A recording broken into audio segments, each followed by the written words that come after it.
Yo, yo, yo, what's up, ladies and gentlemen? It is another exciting edition of the Roundtable Pro Wrestling Podcast. I'm the franchise player, Double B Bad Blood, joined here by Tony motherfucking DeBurns. Tony, what is up, my man?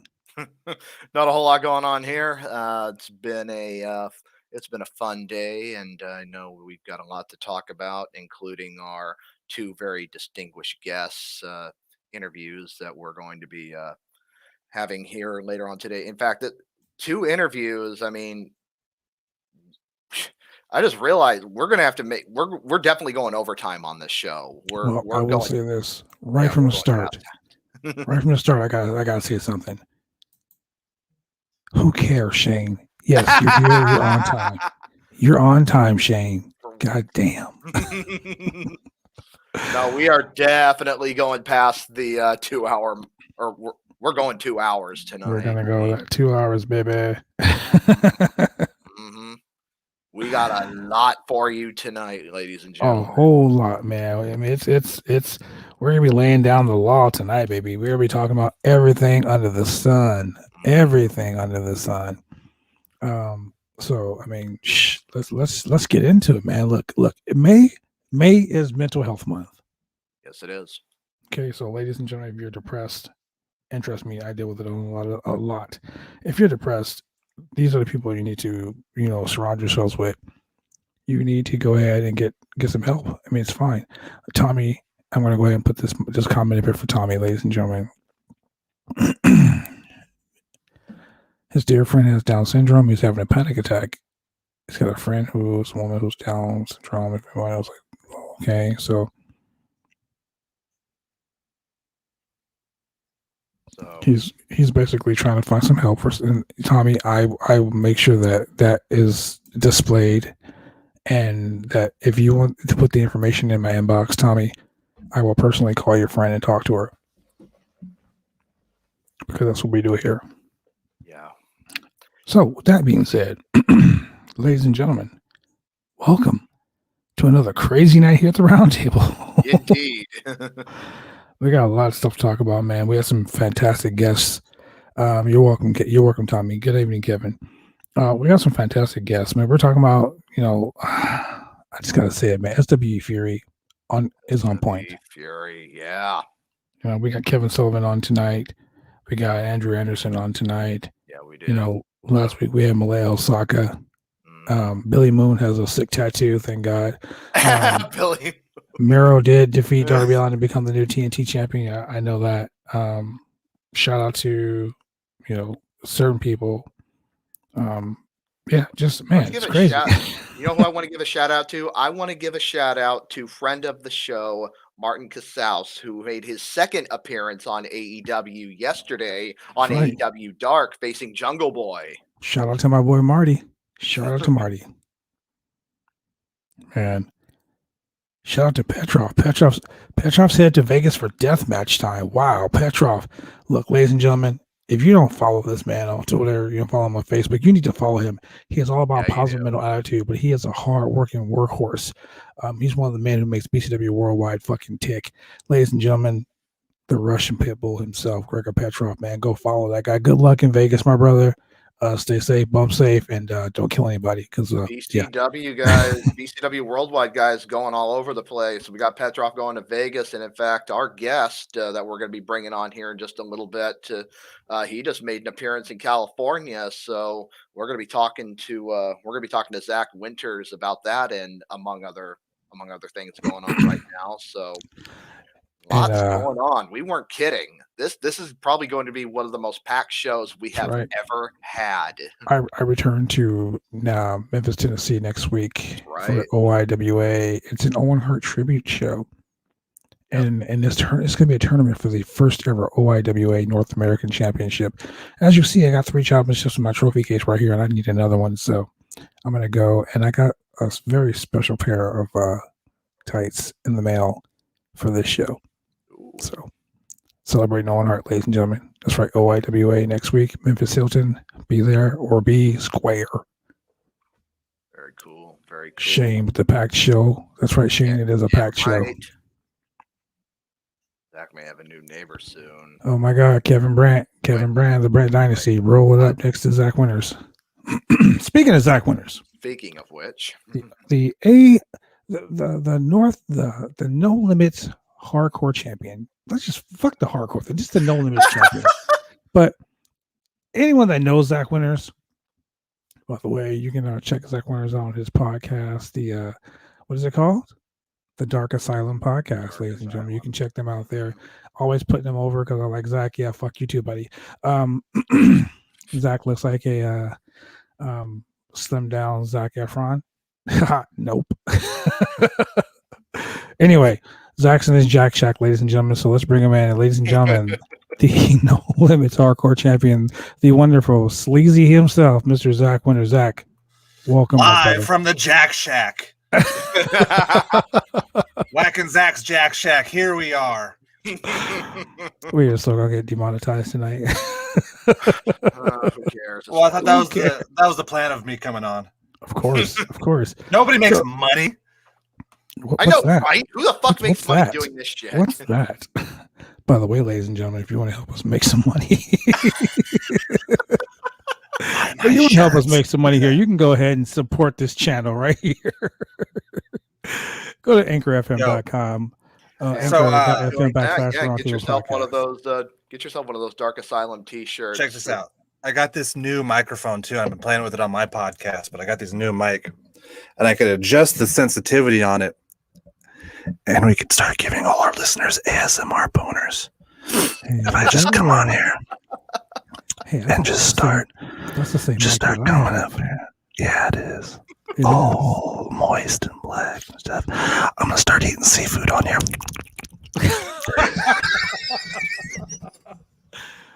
Ladies and gentlemen, those comments do not reflect those of the Roundtable Pros and Podcast. Those only reflect those of the wonderful one, Zach Winters himself. For now. Yeah. A couple more of these in me. What does the C stand for? Oh, man. Oh. Anyway, ladies and gentlemen, Zach, welcome to the show, my man. How are you? It's been too goddamn long. I am great. You know, BCW Worldwide is about to come back. So once it comes back, I can't wait. Who do you want your first opponent to be? Fuck, anybody and everybody. Bring them all on. This has been like the worst. Like, I've had little teases here and there, going to California, going to Southern Oregon, going here, going there. I've had little teases, but I need the big fucking release, if you know what I mean. Yeah. So what you're saying is you're looking to get some Blue Chew. Yes. Right, I need it. I need all the Blue Chew. All the Blue Chew. The Viagra gum. So because I've been running on like just gas station dick pills for oh my God, for the past couple months.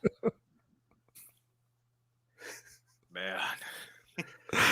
Well, the good news is, I mean, now that they've made the announcement that as soon as we've got, 70% of the residents in Oregon vaccinated, that means we get all restrictions lifted, basically. So get your shot, ladies and gentlemen. It doesn't hurt. Quit being a bitch. You're a little tired afterwards. And as I understand it, we are currently sitting at 65%. So 68 as of 7:00 tonight. Yeah, I'm getting my second poke on June 3rd. I was actually going to get my second shot on the 19th, but I'm going to Memphis to wrestle on the 20th. So getting a shot, I didn't want to be like sitting in a hotel, like half dead weight, half, sick. If I do have the side effects, I don't want to be doing the side effects sitting in a hotel. I'd rather be sick at home. Yeah, exactly. When you're on the road, that's what you do in hotel rooms. You get sick and watch, bad porn.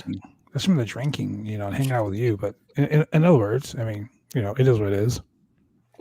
Drinking and withdrawals. Yeah. Yeah, I'm supposed to be getting my second. Zachary needs a sensor bleep.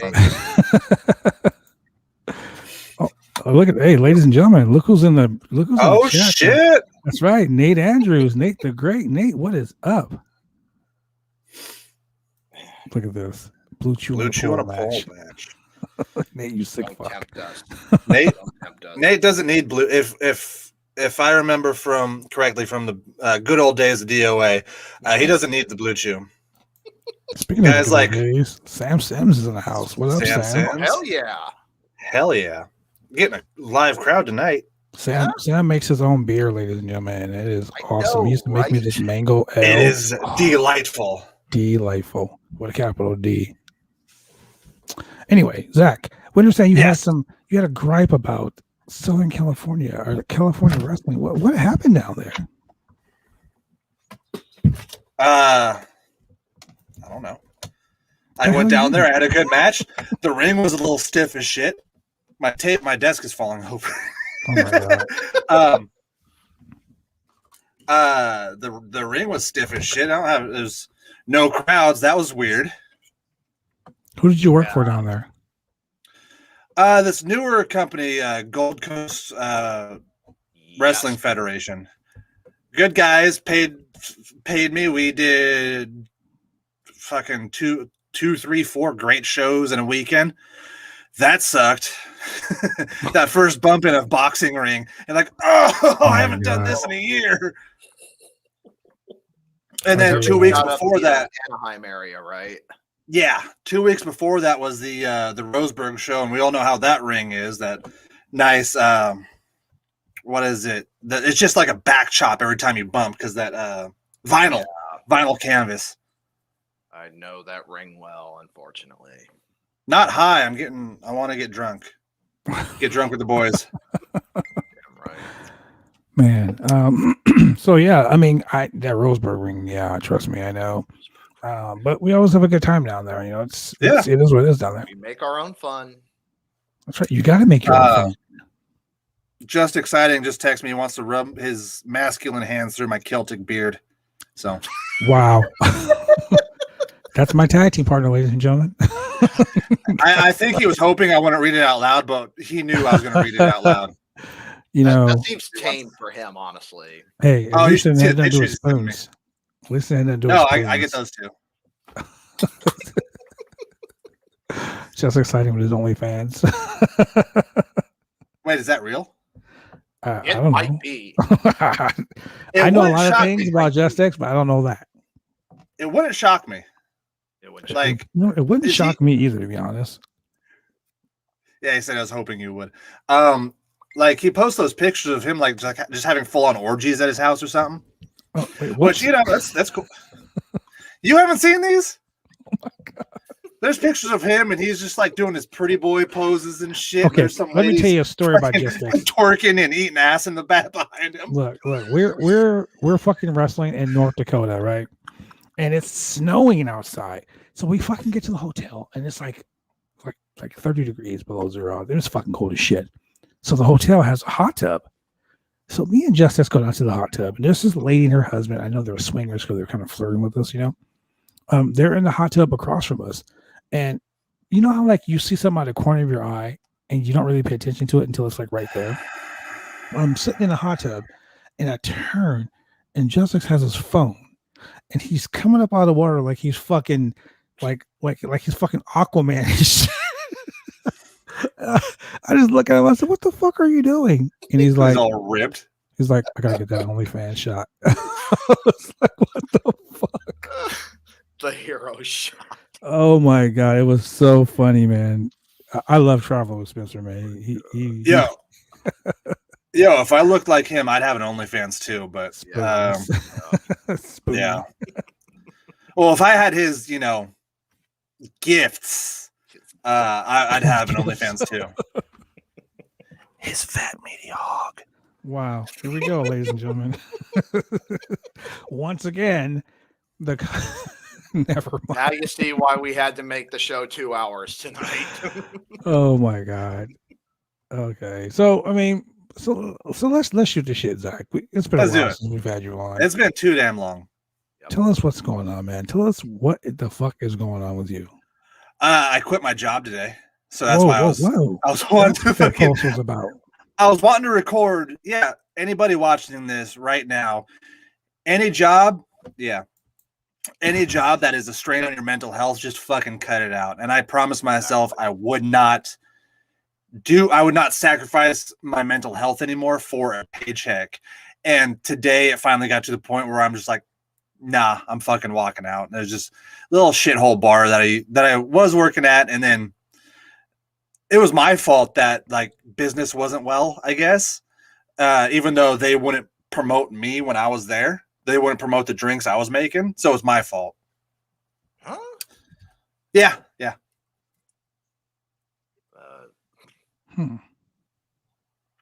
But they'll promote the weekend bartender who's the pet project, because you know the weekends really need promoting at a bar. I know, right? I mean, not like everybody's going to be flocking there as soon as all restrictions are lifted anyway. Yeah, exactly. So, but that was kind of like that was that post, and that was my day. And then I tried to get my guys right here to record tonight, and they're like, "Nah, we'll do it tomorrow like we usually do." So I'm like, "Oh, all right." And then I got a hold of Mr. DeBurn over here. I was like, "Hey, you guys want another floating head tonight?" Hell yeah! I feel like getting on with some buddies and shooting some shit. Hell yeah, man! Anytime. Man, you know, you're always welcome on this show. There's there's always a seat you can pull up here. God. When you want those 2-hour shows. Let's remember, you know, for ladies and gentlemen, for those who aren't watching AEW Dynamite tonight, I'm going to go ahead and give you the spoilers. Jon Moxley beats Yuji Nagata. He remains the IWGP United States Champion. Very first night. Fucking crazy. Second match. Look at fucking Tony Schiavone over here. The tag team titles. So that means... That's right. Don't go watch that show, ladies and gentlemen.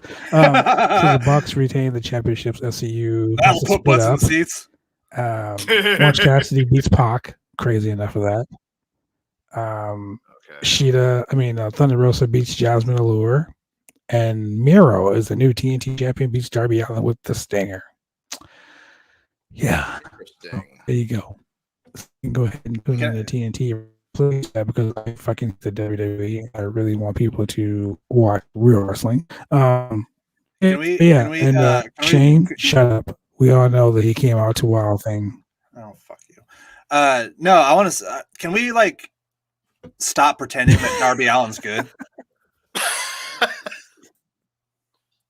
Darby Allin is an interesting case. Straight shooting tonight, ladies and gentlemen. I know, right? Like, I didn't think it took that much talent to just take stupid. What promoter did Allin in his first match? Isn't he from Washington? Darby Allin in his first match. Was it? Are you trying to put yourself over? Was it you? Was it you? Oh my god, it was me, wasn't it? Oh, I fucking regret that. Right. Here we go. Like, fuck. Careful, Tony. Careful. You're gonna start tripping over the names he's gonna start dropping. It was that first group of guys. Speaking of names, we got some great on the show tonight. I saw. Yeah, like we got some great names on the show tonight, ladies and gentlemen. Yeah, we do. Rustic's greater than Darby. Yeah, he just. I guess he's in. That's right, Shannon. You're still going strong, ladies and gentlemen. Just X is in Facebook jail, so he's live tweeting the show to me. Just X greater than Darby, which is totally true. Yes, I agree. 100% on board. Yeah, I'm a little partial, but I agree. I'm partial too, but you know, he's not that interesting. Facts are facts. He's just not that interesting to me. Like as watching him work his matches, like he'll take a crazy bump every now and then, but the trust fall only takes you so far. That's true. It is true. I mean, you can only do it so much, you know. And the thing with Darby Allin is, I mean, he would be a great sympathetic babyface in the right conditions, in the right environment. But he's got to be a badass. Yeah. Yeah. I mean, there's like a place and time to do all that crazy stuff in wrestling, you know. But sometimes you just really need to like preserve your bump card. Ladies and gentlemen, what I mean by a bump card is how many times a person can actually take the bumps. Okay. We're talking about hurting yourself week after week after week. I mean, it's just it's crazy. And you don't have to do that in order to get over the crowd. You can do 2 or 3 moves in the crowd. If the crowd likes you and they really like you, you don't have to do anything. That's right. True. I mean, ladies and gentlemen, I'm not being a jerk here. I'm not saying, like, yeah, Kevin Brandt, you're right. You're right, Kevin Brandt. Simple as this. Kick to the dick. That works. Fans like it. And Zach, you don't have to do a lot to get the crowd over. Nope. Zach grabs a mic and talks crap for 5 minutes, and the crowd goes crazy. So, I mean, simple. Well, my favorite example of it is actually a match me and Tony had over here, right there. A match me and Tony had where he did 3 or 4 moves, and then I kicked his ass through the match, and then he ended up beating me with a roll-up, and it got the huge pop. And that's the thing. He didn't do anything, and the people loved him. Yeah, you don't have to. That's what I'm saying. Like, you can be, and I'm not gonna say bland because no one likes a bland worker, but you can just do 3 moves.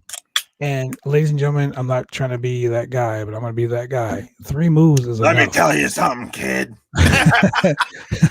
When I was young, now 3 moves is enough. It's just, I mean, it's real simple. 3 moves is enough. Fans are gonna either pop. They're gonna remember 3 things: the beginning of the match, when the match turns around, and who won the match. So here we go. JB Moonshine's already. Are you drunk already, JB? Are you drunk already? Well, he has to have the moonshine because he can't wrestle. It's 8:22. Is he already drunk? Yeah. Is it noon? Is he already drunk? Yes. Yeah. I drink out of my bottles. Yeah, true. My favorite, like legit, like oh shit heat moment was when, I think it was, I can't remember if it was Darkness or Meat broke his bottle, the moonshine bottle. Yes. Oh my god, it was so bad. Yeah. I was watching the monitor in the back, and I just saw JB start crying. I was like, "Yep." It was shoot. It was in motion. It was beautiful. Man, it was so bad. Sometimes all you have to do, just little things like that. You don't. Sometimes you just got to destroy a priceless family heirloom. Yeah, exactly. It is also how you work the crowd to get them involved. That is true. Yeah, that is true. Oh yeah, get the crowd involved. They love it. That's why, the BCW crowd, love it because everybody has some way to get them involved. And, and that's the thing. Everybody does. JB goes out there with his moonshine jug. The fans go crazy. You go out there, you talk up on the mic, the fans go crazy. Big V runs out there, chases people around, the fans go crazy. I beat people up in the crowd, the fans go crazy. You gotta make everybody feel part of the show. And I was telling someone on the podcast a couple weeks ago, the reason why BCW fans are the best fans is because they're not wrestling fans. The WWE literally ran a fucking NXT takeover down the street from us, and we got a big. We still sold out the building. We sold out the building, and we had people who left that show to come to our show. Remember when Ring of Honor was doing their pay-per-view show at the college up the street from us, and we drew more than they did? Yes. So the point I'm trying to make, ladies and gentlemen, is that the promotion or the people involved in promotion are out there making you a part of the show. That's all fans really want. And I just got to say, the WWE treats fans like they're morons. Like, for instance, Omos, one half of the tag team champions. Just a few weeks ago, he was the fucking bodyguard. He was the doorman at that stupid Raw Underground bullcrap. Motherfucker looks like a long bad blood. Wow. Wow. But then, like if you took bad blood and put him on one of those torture racks and just stretched him out, that would hurt. That would really hurt. And then gave him talent and personality. Oh, wow, what a dick. Ladies and gentlemen, let me show you what happens when you have the pan and the mic. Oh, welcome back. Keep talking shit. You'll never win another match again. That's a scary combo, right? No, but seriously though, all BS aside, you got guys like Apollo Crews' new bodyguard. What the fuck is that guy? That's right, Nate. Nate gave me the pop. What's that guy's name? Anyway, he was the guy from Raw Underground who was like Dabba-Kato. That's it. Dabba-Kato, that's his name. Like that guy was from Raw Underground. He was like the guy beating the shit out of everybody, right? But then all of a sudden he shows up next to Apollo Crews, and now he's like some South African general. Like the fans aren't stupid. Do they know who the fuck this guy is? You know. But Vince McMahon thinks that you guys are all stupid. At BCW, we don't do that. If I brought Nate Andrews to BCW, guess what? That's Nate Andrews. If I brought JB Moonshine, that's JB Moonshine. If Kevin Brandt came out there, that's Kevin Brandt. I'm not gonna draw a mustache on Kevin Brandt and name him Billy Bob, and you're gonna think his new name is Billy Bob because you're not stupid. But nobody knows who Kevin Brandt is. Yeah, well, Kevin Brandt don't know who Kevin Brandt is, so that's the Alzheimer's kicking in. Wow, a little stiff, like a blue cheetah. Anyway, so I mean, it's I don't know. Wrestling to me, big wrestling. I should say not big wrestling, but mainstream wrestling treats people like they're idiots. And I for one, don't think that the fans are idiots because they pay their hard-earned money to come out and watch us do our thing. You know, and like that's that. Like I was just talking to Kevin Sullivan earlier today about SWE. Him and Andrew Anderson. There's another name he dropped. 1,200 people. You know, 1,200 people, and then 1,700 people on his show. Like that's crazy right now. Yes, that's my dream for BCW. 350 people is not enough anymore. Yeah, we gotta start looking. We've already broken records here in Oregon. We need to do more. Bigger and better, yeah. My dream is to get paid. GB Moonshine says Baby Shark. Baby Shark is the time I accidentally got him over. It was a mistake, but it worked. The crowd loved it. We did the storyline where I stole his like likeness and gimmick and shit, and he couldn't use all of his stuff. And I thought, because everybody was talking about how sick of the Baby Shark song they were, I thought, oh, it'll get more heat for me, and then it'll kind of get annoying heat for him. But then he came out and it was fucking over, and I was so mad. Yeah, Dude, it was. I was mad.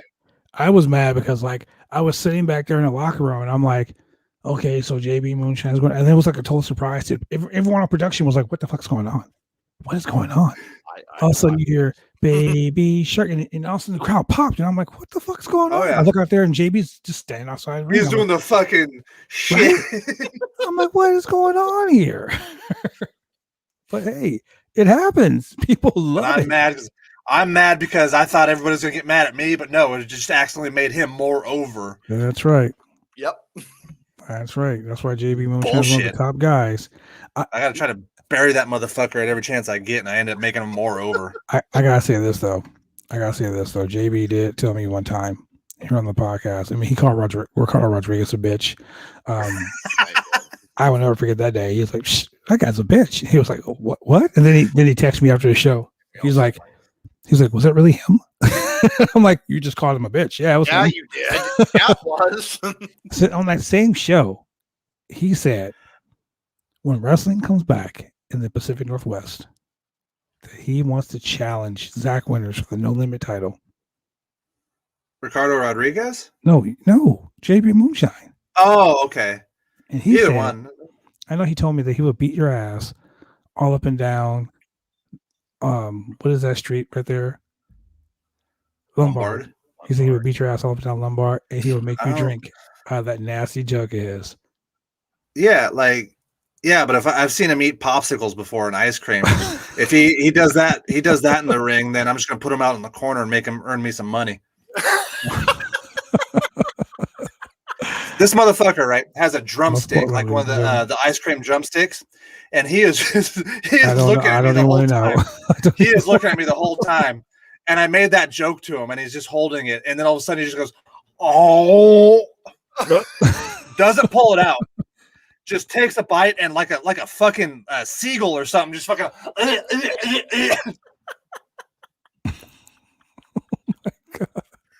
Oh my god! What did we do? Oh man, I've been cooped up for fucking how many weeks? This is what happens, ladies and gentlemen, when you get Zach Winters on the podcast. Winters on the cider. and live mic. Oh my god! I got all these weeks I got to make up for. Nope, just Once exciting. again, ladies and We're gentlemen, not those at that point yet. those are the comments do not represent those of the Roundtable Pro Wrestling Podcast. They are all those of Zach winners. I think I want to subscribe to Justix's OnlyFans just because, like, my I God. want to see him. I want to see him just brutalize some poor woman. My God. Like, this bitch has to like a snake eating an egg to like go down on him. Just, Oh my god, Nate! I don't know what is happening right now. I remember that. I do not know what is happening right now. On it. So, no, Oh my yeah, God. the bat full of tacks was so in retrospect, it was actually my fault because I thought I gave him plenty of room to cover. Like, I swung a chair at him, and I thought I gave him plenty of room to cover it up, and he just took like he's fucking insane. He takes everything just fucking head on, and I smacked him with it, and I was like, okay, we're gonna play it that way. Watching the tape, I didn't give him any fucking room to fucking swing the chair at him. But then, like, of course, he's a little heated at me, and he grabs. I told him, I go, "Don't hit me with that fucking thumbtack baseball bat." He was like, "Okay, I won't." And then I can see him. He's got the thumbtack baseball bat, and he's got the look of murder in his eyes. And he just hit me with something. So I'm down on my knees. I'm like, "Don't hit me, bitch!" And he swings up. I go, "Ah, shit!" And he fucking whacks me with it. Oh God. Oh my god! That was Look, the time man. I took one, and I like in front of the crowd too, and just jammed that motherfucker in his head. You know what though? I'll tell you this though, Zach. You've taken a lot of abuse from all of us, man. But the one thing you don't like is a fucking wet floor sign. What is the problem with those?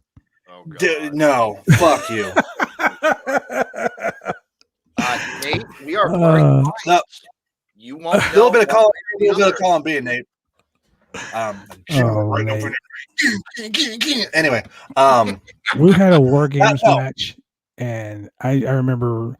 hold on. You're gonna tell your side of the story, and then I'm gonna tell the right side of the story. I just remember weapons were being thrown over the top of the cage, and I grabbed. It was me, Tommy Celsius, and Petrov against you, Meat, and Big V. Yeah, I just remember all these weapons were being thrown over the top of the cage, and I grabbed the first thing I saw, which was the wet floor sign. Mm-hmm. And I go to hit Zach with the wet floor sign. He fucking barrel rolls out of the way.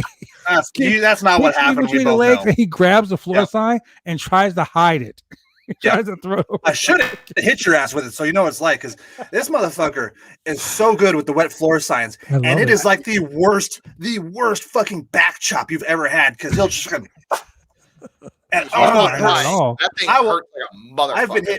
I've been hit with barbed wire, thumbtacks, bats, chairs, anything else. I will not take a wet floor sign because it is oh my God. So yeah, I said, don't hit me with that fucking wet floor sign. He's coming at me.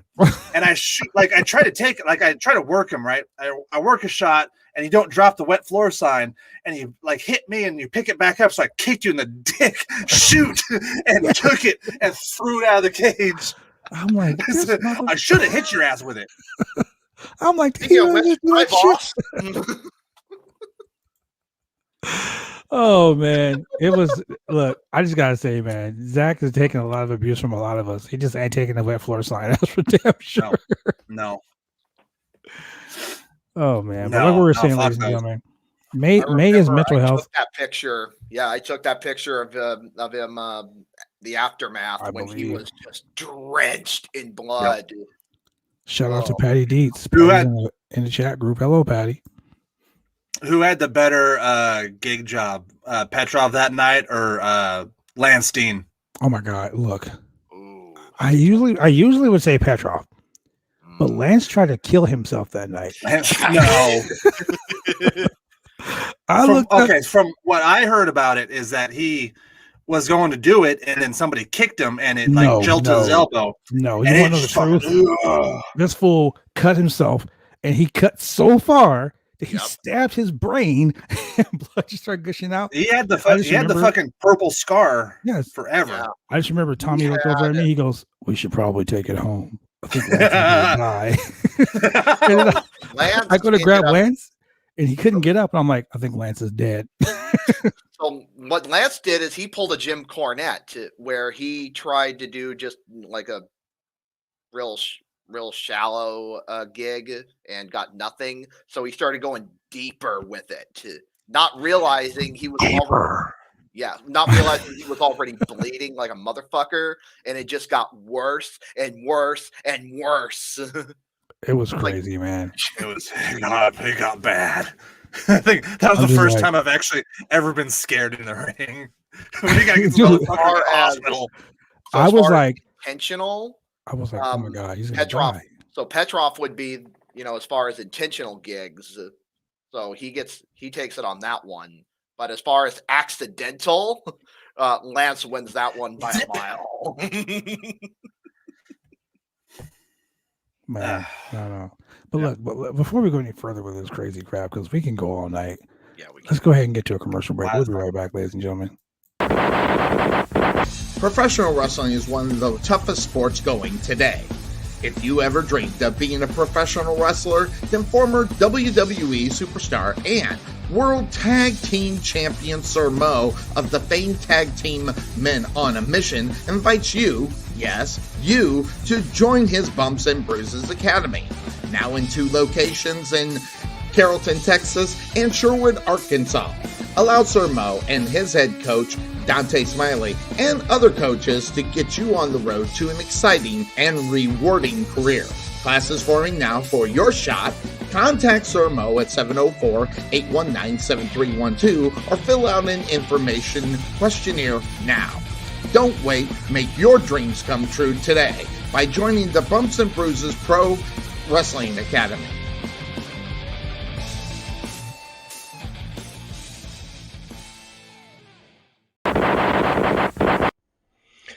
Hi, this is James Beard with SWE Fury, and you're watching the Roundtable Pro Wrestling Podcast. There we go, ladies and gentlemen. All right.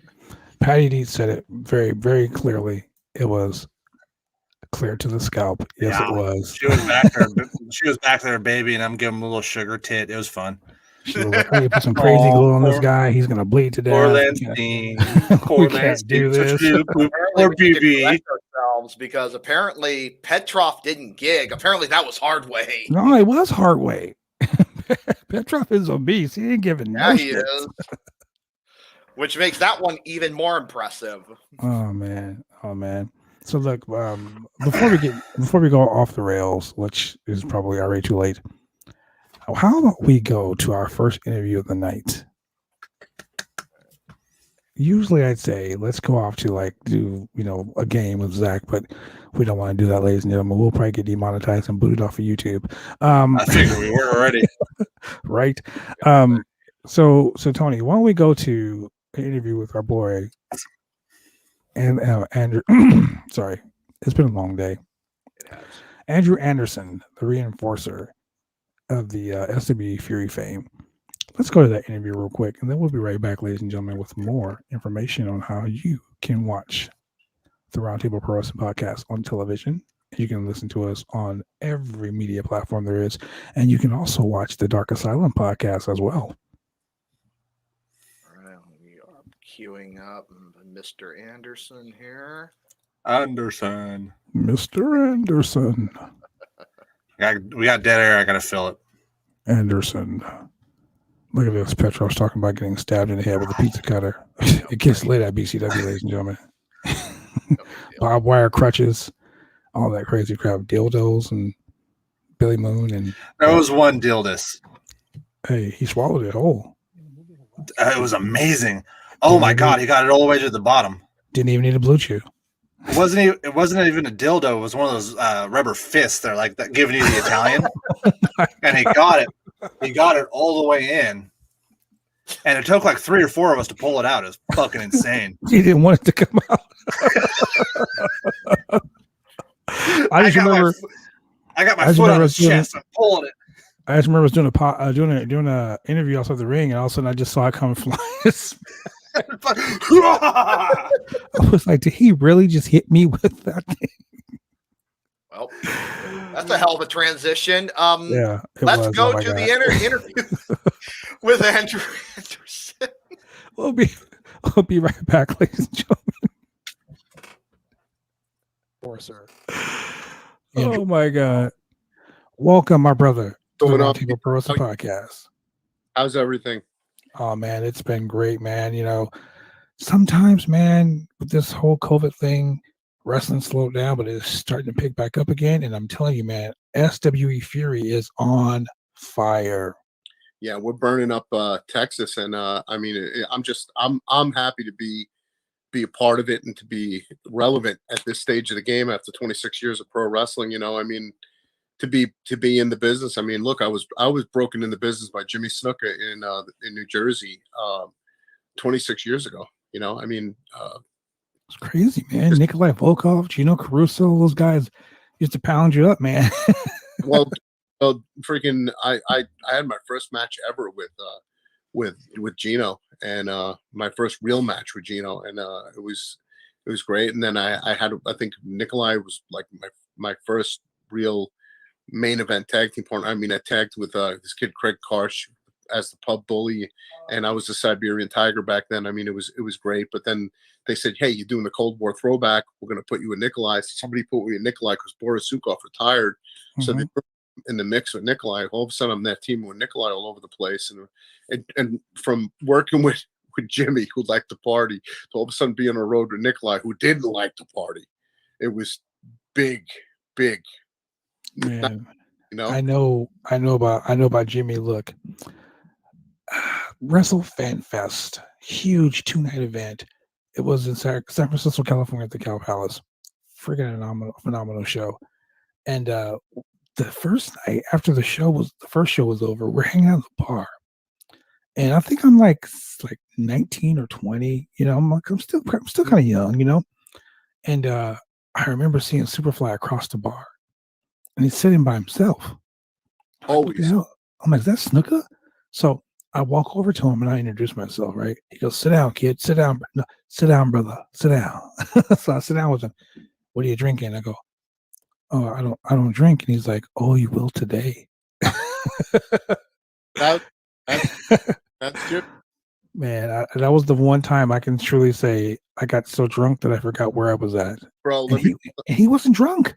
No, Jimmy had a great constitution. And if he was drunk, he wouldn't let you know. But you'd eventually find out when it was closing time, and they told him there's the final call, and he had to leave, and he didn't want to leave. Then the Lord of the Jungle came out and would hold on. You had a tough time getting Jimmy out of that bar, man. I remember many an occasion, many a night, Jimmy would become the king of the jungle and wouldn't leave that bar, you know. And he'd love to pound Budweisers in Malibu. Mm-hmm. Yep, and Malibu. That's what it was. Malibu and Coke. Crazy. And Malibu and Cokes. They'd love but it. He was just taking them just pounding them. And I'm like, I'm on my first glass, and he's like on his third or fourth. And he's just pounding. Jimmy was also one of the unique things. He was like Andre in a way. Like, I had never met Andre, and but all the stories I heard, Andre would buy you round after round and would drink. Jimmy was the same way, brother. Have another one, brother. Have another one. And so always, you know. But then, you know, I mean, and then you with Nikolai, and Nikolai would be like he'd go, "Drew, we have to go back to the room, get sleep for the next day," and go. And I'd go. Nikolai would pull out a freaking little hot plate and start cooking. I wanted to go to eat. He didn't want to eat. He goes, "No," he goes, "You can't eat this. You can't eat that. You have to cook yourself." And I'm like, I don't like doing this, you know. So it's like, man, you know. But Nikolai was a character because he'd wake up in the morning, start doing Hindu squats. You know, at 6 o'clock in the morning, he's doing Hindu squats. Bump, bump, bump, bump, bump. I hear the floor like creaking, and I hear him going, 1, 2, 3, 4. He's a big dude, man. He was in shape. He was a boxer at one point, you know. So, but yeah, it was a good experience with those guys. I mean, wrestling with them, and then, you know, I mean, I was on the road a lot with the Barbarian and the Warlord. And I was in Africa with Kevin Sullivan and Barb and Warlord and the whole crew. It was just it was a lot of fun. I mean, I wrestled on, I think, 5 continents or 4 continents for Kevin Sullivan alone, you know. Yeah, Kevin is my mentor. He is my my counselor, so to speak. I speak to Kevin at least once or twice a week. As a matter of fact, he's going to be on the podcast tonight. Earlier, he's going to be on the podcast before your segment, and I think after your segment, and I know for a fact that he's been trying to get me to come to SWE. He's been like, hey, talk to James Beard and try to get you over there. Listen, Kevin, I actually talked to Kevin about a half hour ago, and he calls me up and he goes, these flights we got for Indianapolis. He goes, I'm gonna be in the airport for about an hour and a half waiting for you. I'm gonna have to hold up the plane. I said, why? He goes, have you looked at your flight? I looked at my flight and I was like, oh shit. I landed Newark I land at 7:45 a.m. My flight leaves with him in Detroit to Indianapolis at 8:30 a.m. And I'm like, I have literally 20 freaking minutes to make, and if the slightest delay, Newark sucks with the weather. And yep. You know what's going to end up happening? You're going to be at terminal 1, and your next flight's going to be at terminal 17. Well, the whole ass through the airport. Something even worse. As of now, my flight is scheduled at gate 22, and my flight leaves at gate 69. Yeah, that seems to happen. I was doing a show but in Texas. I'll be fine. I should be fine. It seems like Detroit airport. So it runs hot and cold for me. So it's one of those airports that can either run hot and cold. Charlotte's always a nightmare for me. I don't know why. I always get. Oh my God, yes. And you know what else is a really bad airport? BMI. Yeah, BMI is pretty bad. Oh my God, it's horrible. I always have SeaTac is a great airport. It's huge, but I always have good experiences at SeaTac. I always have good experiences in DFW, and I even love Field. But I don't know about DFW, man. Love Field. I've never had problems, but I did a show in Dallas, and I had to leave out at DFW, and my original gate was like C1 or something like that, and I had broken my foot. You had to get the tram thing. No, I was limping my ass from the airport trying to get to my gate. Wow. I get to my gate, and then they changed gates on me. I had to go all the way across the fucking thing, dude. It was ridiculous. Yep. Dallas and Charlotte change gates constantly. I noticed that about DFW and Charlotte. They always change gates. Atlanta's been pretty good. Newark, Tampa. All those airports are pretty good. Miami's pretty good. Fort Lauderdale's great airport. Orlando's all right. Yeah, Orlando's okay. I don't mind, but I'm more out of Tampa and Fort Lauderdale in Florida. But other than that, airports. My famous thing with the airport is taking the airport toilet selfie. Now, ladies and gentlemen, what we're talking about here live here on the podcast is simple. Everyone thinks being a professional wrestler is so great, and you get to travel the world. I'm telling you right now, Andrew can tell you, 97% of the time we're sitting at a fucking airport somewhere. Sitting in an airport, sitting in a hotel. You think sometimes the promoter is going to pick you up. Please put that light on, please. Because it's too dark over here. Sometimes you're sitting in a hotel for hours upon hours on end, and the promoter doesn't pick you up, or the promoter's out promoting the show, and you're sitting in the hotel room wondering if you're going to get. If the hotel bar is open now with COVID, the hotel bar and restaurants are never open. You're lucky if there's a truck stop or gas station next to the hotel that has a food court, like a food place in it. Exactly. It's crazy sometimes, But I've been left in hotel rooms for freaking 12, 13 hours before I was finally picked up. And over the. I remember like promoters now are a lot more respectful of the wrestlers now than they were years ago. Because years ago they used to just expect you to get a rental car and go out and do everything. Now a lot of the boys take, so now it's a lot better. And I love work for SWE Fury because they really take care of you down there. They come and they're on time. They take care of the guys, and they really treat us really good. And it's some really great fans too out there. Sometimes I've had fans pick me up and bring me to the airport on time because sometimes you couldn't coordinate to so many different wrestlers and so many people coming.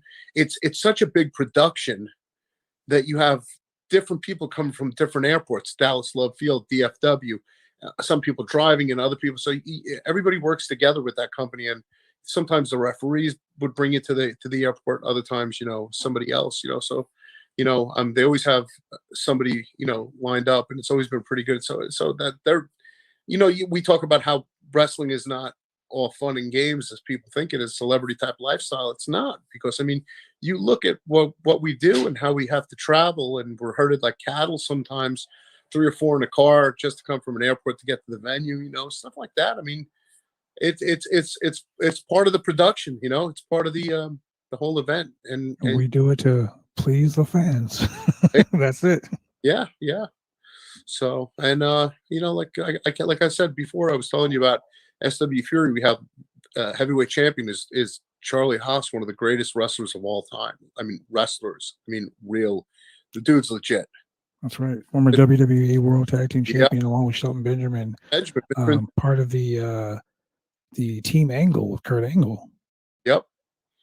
And I know Charlie for about a good 22, 23 years.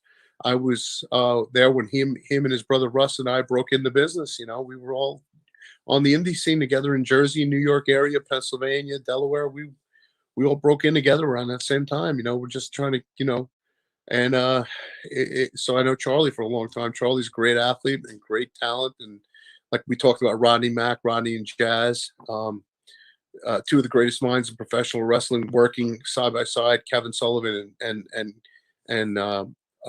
Teddy Long, along with probably one of the greatest minds of New Japan Pro Wrestling and one of the greatest referees of all time, James Beard. So you just mentioned so many, very influential people who are so humble, and they know what they're doing. They work the backstage area, and they're basically toiling and going through all the trials and tribulations of what happens behind the scenes that people don't really know. The story writing, the putting matches together, making sense out of basically nonsense. Sometimes people, just put things together and get things done. And those 3 are just, it's amazing. Teddy Long, Kevin Sullivan, and James Beard. Imagine that. And the 3 of them work together in the product. Look at the arenas that we're filling. I know you guys just did 1,200 people, man. Yeah. Kevin told me 1,200 people on the show. That's freaking crazy. Previous show, I think 1,700 this one. Yeah. So yeah, the numbers don't lie, and the pay-per-view on Fight TV did really good, and we brought back Big Cass. I know, right? It was Melina's big secret, wasn't it? We brought back Big Cass. And he looks better than ever. And you have now Enzo's coming in. Enzo Amore's coming in. You have Sean Hernandez. Supermax. Oh, yeah. One of my tag team partners, yeah. He's a great guy. And you have, you can't put Ricky Banderas, a.k.a. Mil Muertes, man of 1,000 there. Come on. Wes Briscoe just made his debut. We had Adam Asher, Adam Asher. Yeah, APOC, yeah. And of course, Tim Storm was a former heavyweight champion. I'm not going to go back into everybody who's worked for the company, but you had Harry Smith, Davey Boy Jr., a.k.a. Davey Boy Smith Jr., working with a series of matches over there. On my own manager, Nigel Rabbit, with Michael Schaefer and the Rabbit Empire. Rabbit Empire, yeah. The tag teams of OMG and Christy James, the women's division alone. Man, Miranda Gordy, run by Jazz, and that's Jazz's baby, and the creative mind of Jazz alone, putting all together the women's match. You have Malaya Hosaka, who's always there.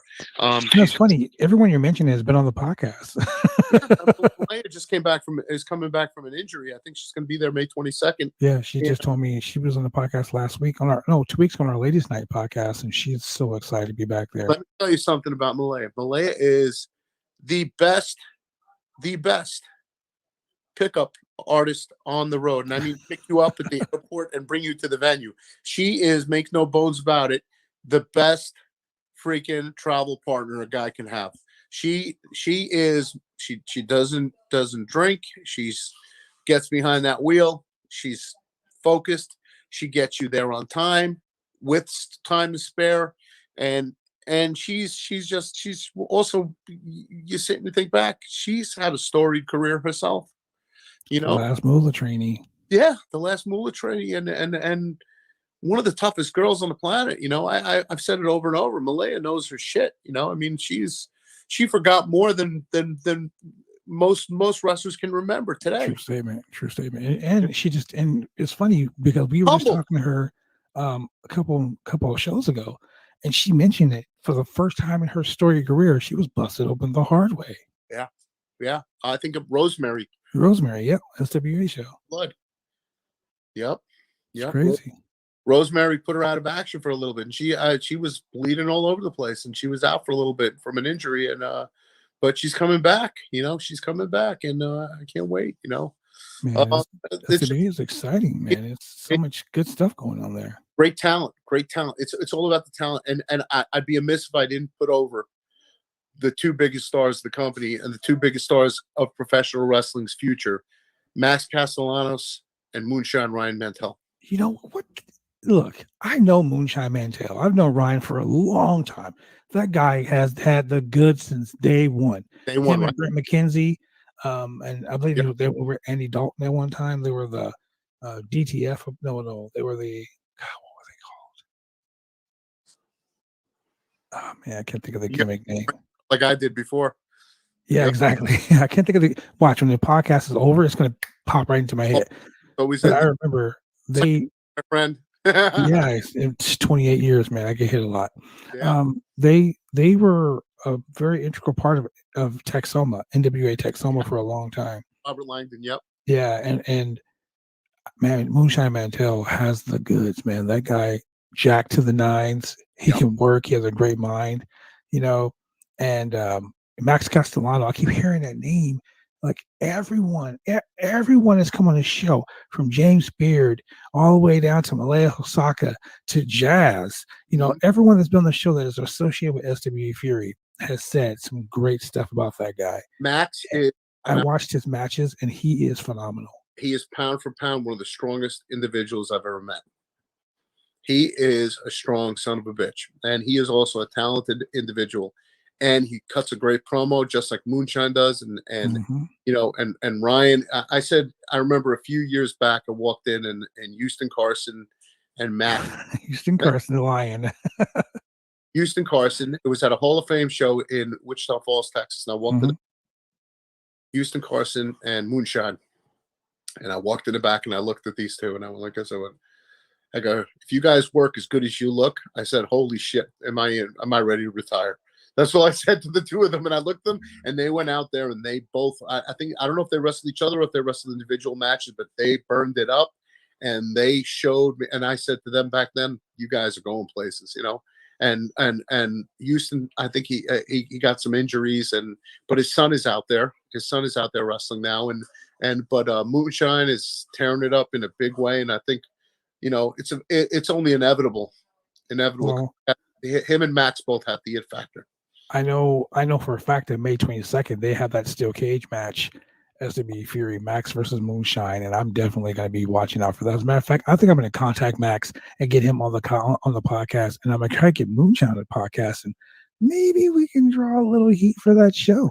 Do a split screen with the two of them. Exactly, have them on the same time. I mean, I'm all for that, man. I'm all for building up. And I told James Beard when he was on the show that SB Fury is a friend of the podcast, and I will push the fuck out of their events. As a matter of fact, watch this. There is. Hi, this is James Beard with SWE Fury, and you're watching the Roundtable Pro Wrestling Podcast. Boom! There it is, right there. Putting James over. One of the greatest guys in the business, one of the greatest minds, and a very talented referee, and a very good friend of mine. And I got to tell you, I love James. I love James. He's been my mentor, my friend for a long time, and all the way since we did NWA Big Apple together. So you know, I mean, I've been blessed to have worked with James over the years, and James has refed many matches from NWA world title matches of me and Tim Storm to NWA North American heavyweight matches with me and Tim Storm. And me too. Both of those matches. Talking about that, I loved your match with Tim. Oh my God. James was the ref in that. It was both times I've wrestled Tim was for the NWA world title and the NWA North American title. And I will tell you, James Beard, not Tim. Tim is the biggest dude. He's such a nice guy. He's so nice. But he's a monster in there. He's a machine. Yes, he's so smooth and his transitions are so great. Here's the thing. I've wrestled big guys all my career. I'm 220 pounds. I'm a small guy compared to you guys. I've wrestled big guys like that my whole 28 years, right? Yep. But you know what scared me the most about that? Not the fact that I'm wrestling for the World Heavyweight Championship, the legendary 10 pounds of gold, Sweet Charlotte in my hometown, challenging in front of my family and friends, packed house at BCW Worldwide. That didn't even phase me. Wrestling Tim Storm, 6'6", 255 pounds of muscle, just right there. That didn't phase me. That little referee in the corner, James Beard, that phased me. You know that little referee in the corner who will dissect every single thing you've done wrong in a match and tell you twice what you did wrong during the match. During the match, every time I did something, like for instance, I did a dive. I clothesline Tim, he went over. I went out, shot right through the ropes. Boom, got the heat. The crowd was going behind me. Threw Tim back in, start pounding away. Right, go for the cover. And I look up at James, and as he's counting, I'm like, "Did I screw up?" He's like, "Good kid, good kid." Or he'd look at me and go, "What the fuck was that?" And I'd be like, right? "I don't know." So I mean, we've had a lot of fun over the years. I mean, thank God. I mean, it's never been real. I've never had a real abortion in the ring with James's referee. You never will, because James will steer you. He will steer you out of that abortion right away.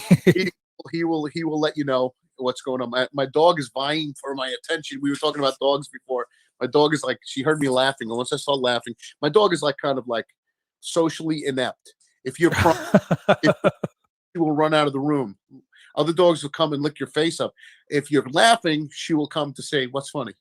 Mm-hmm. All over you. But ladies and gentlemen, the dog is doing a run-in. Yeah, dog just did a run-in. Yeah. But so it's May 22nd is at Eddie Dean's Ranch in Dallas, and they just came back from wrestling on at the Statler Hotel in Dallas a couple of weeks ago with a sold-out show. The show previous to that was pay-per-view in Irving, Texas, April 24th, which was sold out, standing room only. It was amazing, and that was incredible also. So I mean, the shows have just been getting bigger and bigger, and then I think it's June 19th, and then July 24th. I don't exactly remember where in Texas, but the shows are just getting bigger and bigger and bigger, and the buildup is getting greater and greater and greater, and it's just the buildup to the main event match right now. To me, no matter who wrestles on the card, the buildup is always to Max and Moonshine, because I mean that is the feud of the year, the feud of the last few years, if you ask me. I mean, Brett McKenzie had a pretty big feud with Tim Storm, and there's been a lot of big feuds with Charlie Haas and Tim Storm. I mean, but right now, I mean, you also have a big cast looking at that gold belt that's being held by Charlie Haas.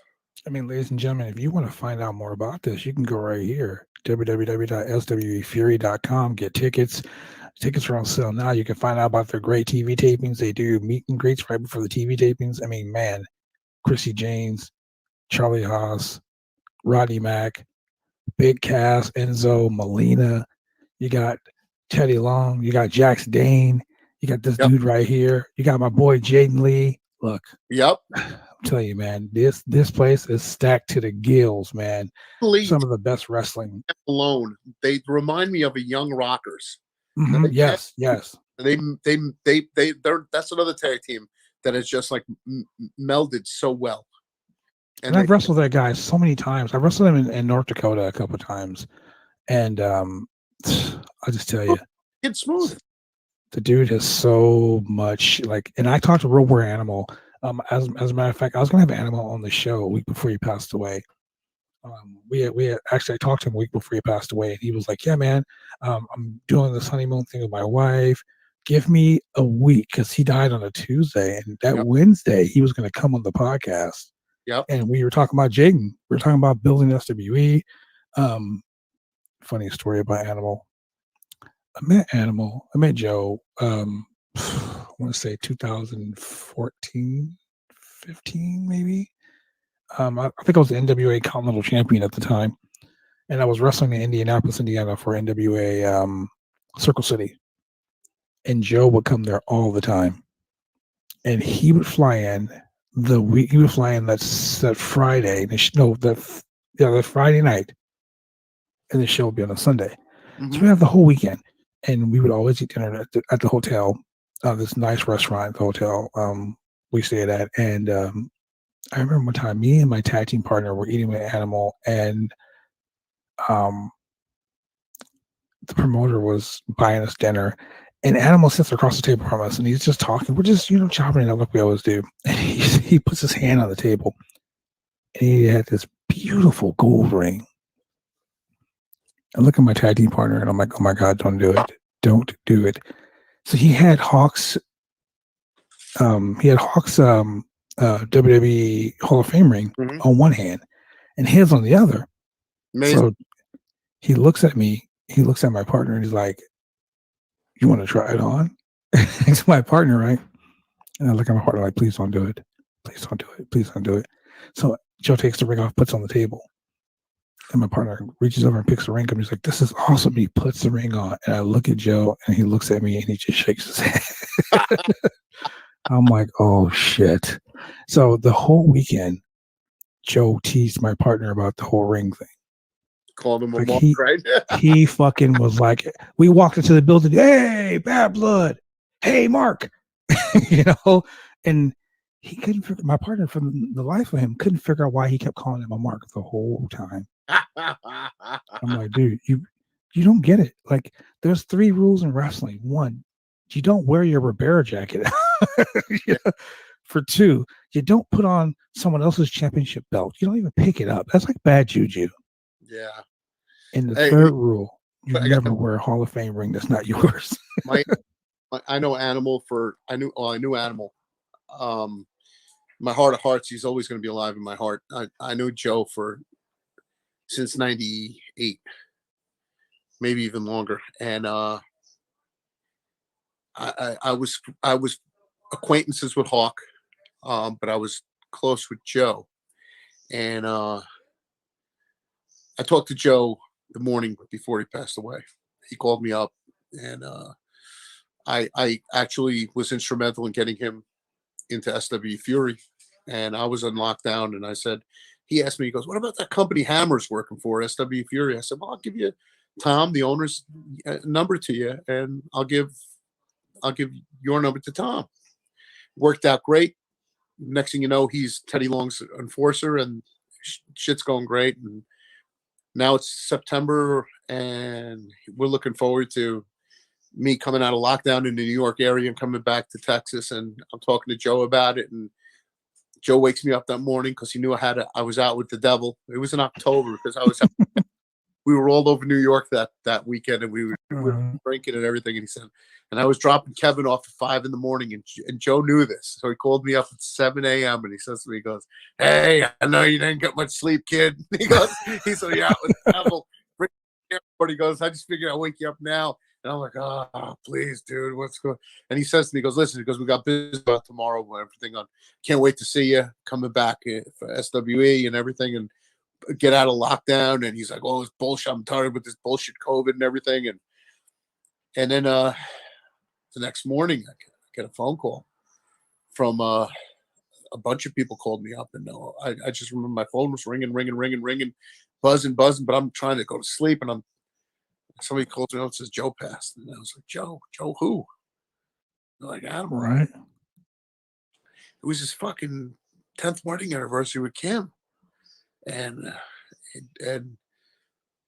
it just changed. And I like to think that Animal spirit resides in the spirit of everyone who runs SW Fury, as well as the workers that worked there when he was there. And people who knew him, because SW Fury has just been on a roll, and you know, Jaden's been part of it, his son-in-law, and you know, it's just it's a tough subject for me to deal with, because I mean, he was one of my best friends, you know. I will tell you, he always had something very positive to say about everything. Like I lost my mom on July 21st to COVID, and I posted it on Facebook. And I remember about an hour after I posted it, I got a text from Jaden, and he says, "Hey man, I'm so sorry to hear about your mom. You know, because I was going to wrestle Jaden that following weekend." He's like, "I know you're probably not going to make the show in North Dakota, but just let you know, man, my family and my heart and prayers are with you." And I'm like, "Thanks, man. That means a lot." You know.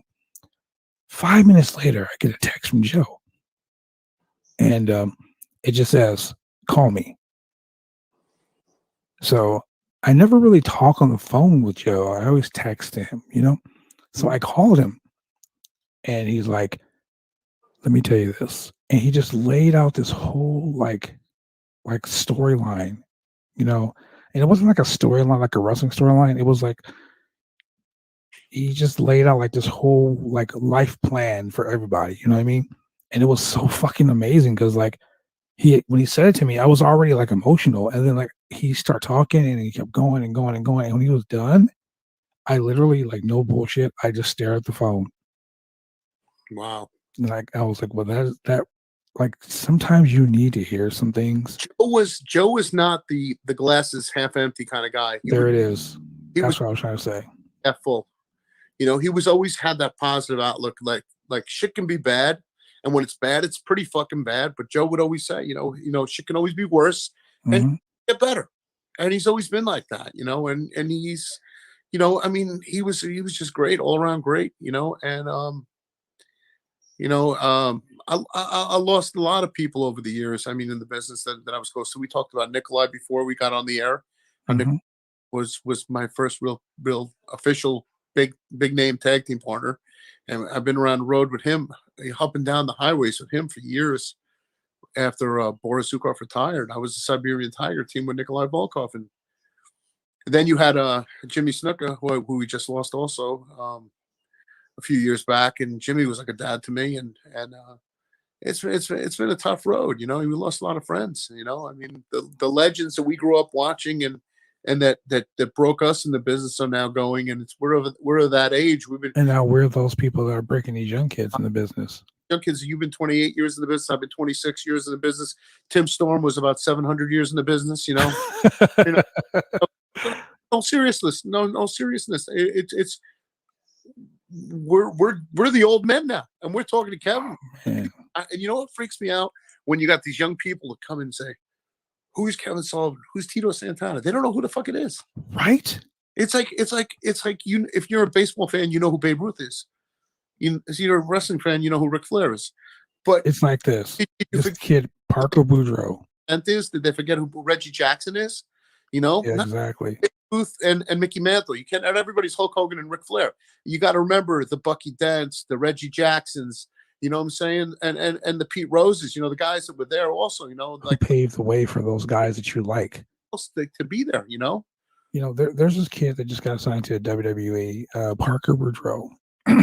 Big guy, looks like fucking Brock Lesnar, right? Young kid. He's bigger than Brock, I heard. Doesn't know a fucking thing about professional wrestling. The kid is from Minneapolis, Minnesota. Wow. I met him.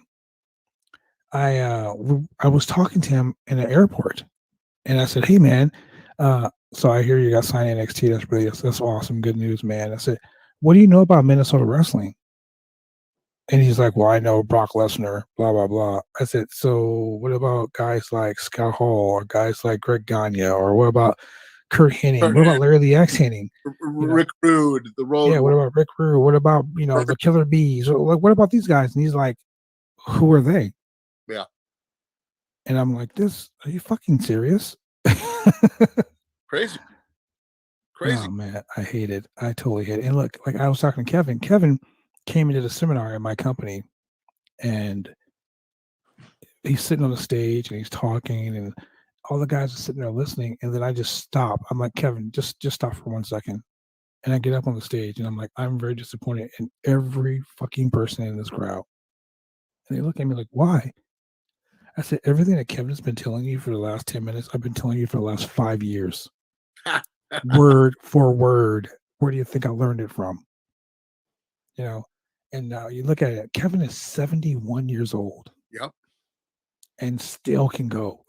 Still can go. Well, you haven't been with him till you're sitting there, 5 Jamesons in, watching a Motown tribute band in Vegas, and he won't shut the hell up. I saw CAC, baby.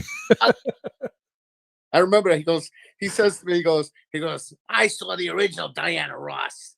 Right? And he's sitting there going, he goes, what's her name? Who was it? Who was doing? It was Smokey Robinson. He's like, this guy ain't Smokey Robinson. I know the real Smokey Robinson. You know, man. Oh, he was funny as hell, man. We had a lot of good times with Kevin. That was just recently, 3 years ago at the CAC. The CAC, man. I think it was the last time I seen you 3 years ago at CAC. Yeah. God. When I got the award, that you got the award. Yep, you and James, I think. Yeah, James got the one. I think the year before the Charlie Smith Award, the referee, and I got the men's wrestling award. It was great for me because, I mean, to me, I was so fucking humbled because I got an award the same night. Dory Funk Jr. got a Lifetime Achievement Award. Haku and the Barbarian got the men's tag team wrestling award. And to me, that was just wow. Standing there with, and then, you had Cody Hawk getting the Trainers Award. Tony Villano getting the award for starting the Pro Wrestling Hall of Fame. There was a lot of, it was just great. I mean, it was really great. I mean, I was honored. It was an extreme honor. You know, stuff like that is what it's all about, ladies and gentlemen. We do things in this business.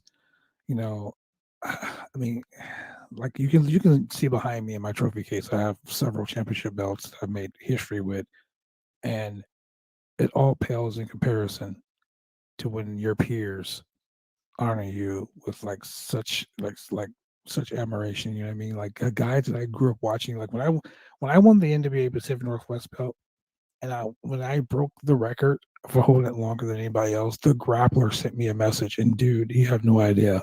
I was like, I mean, I've known the grappler for a long time, but for him to send me a message like, "You did it, kid." And Lenny's part of SW Fury, the grappler. Yep. And Roddy Piper did the same thing. You know, I'm like, oh my God, these are people that when I was little, like when I was a kid, I watched them.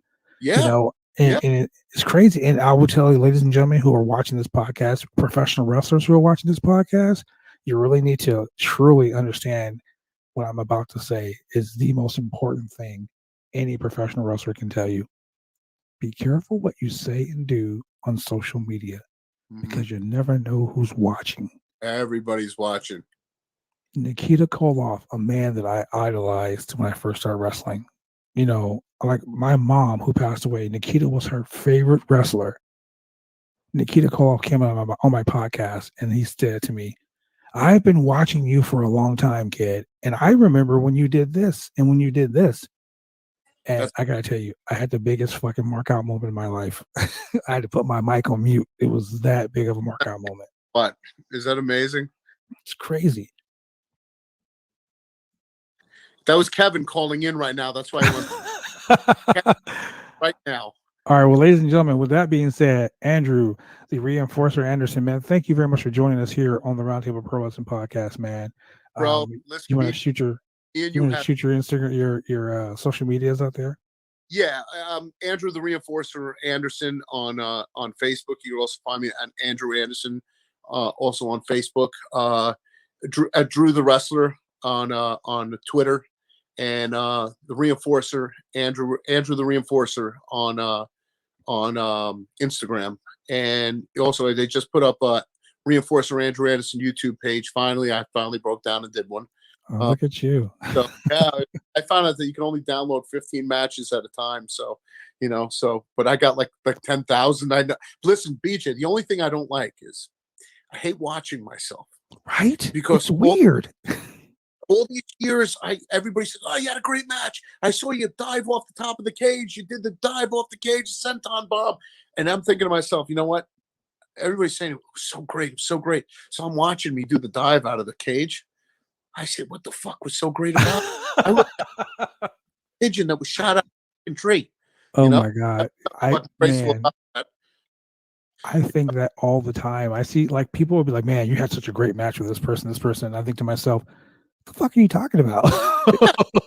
You know what? Because that's what. But I know wrestlers who were like, who you say to them, "Well, you had a great match," and they're like, "Well, do you expect anything less?" You know, those are the guys that you want. Then 5 years later, they're gone from the business. You know, exactly. So, exactly.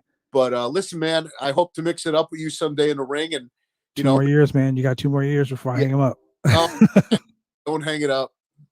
You know, till you can't go anymore. You still got some gas left in the tank, man. You know, I've always had this philosophy about wrestling. I say once I can't pick up my kids, I'm done with the business. But both my kids are fucking teenagers now, so yeah. But yeah, man. You know, ladies and gentlemen, you can also find this handsome gentleman right here to my right if you watch the movie The Wrestler. Yep. That's right. Co-star with Mickey Rourke. The bag of Skittles or pop open a bag of Doritos. Think of this guy, you know? All right, ladies and gentlemen, this has been your boy, The Franchise, with your boy here, A.k.a. Andrew Anderson. And ladies and gentlemen, we will be back with more. Drive me insane! All these rules are lame, have been taking all the fun out!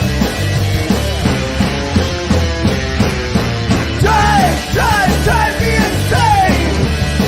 All these rules are lame, have been taking all the fun out!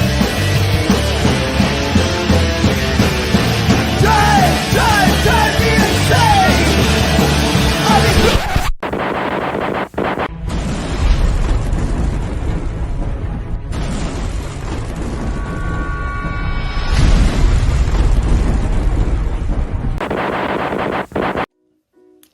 When you want to get your hair cut, you go get your hair cut right.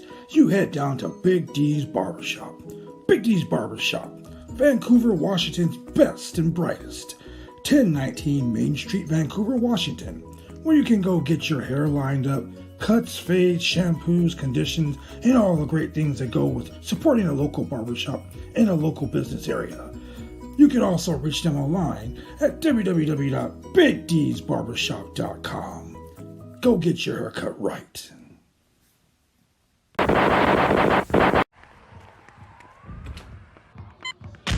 These are more than just the sounds of a safe place to go after school. These are the sounds of interest being ignited and of mentors making an impact. At Boys and Girls Clubs, we don't do just one thing. We do whatever it takes to meet the needs of every kid who comes through those doors. Because whatever it takes is what it takes to build great futures. Great futures start here.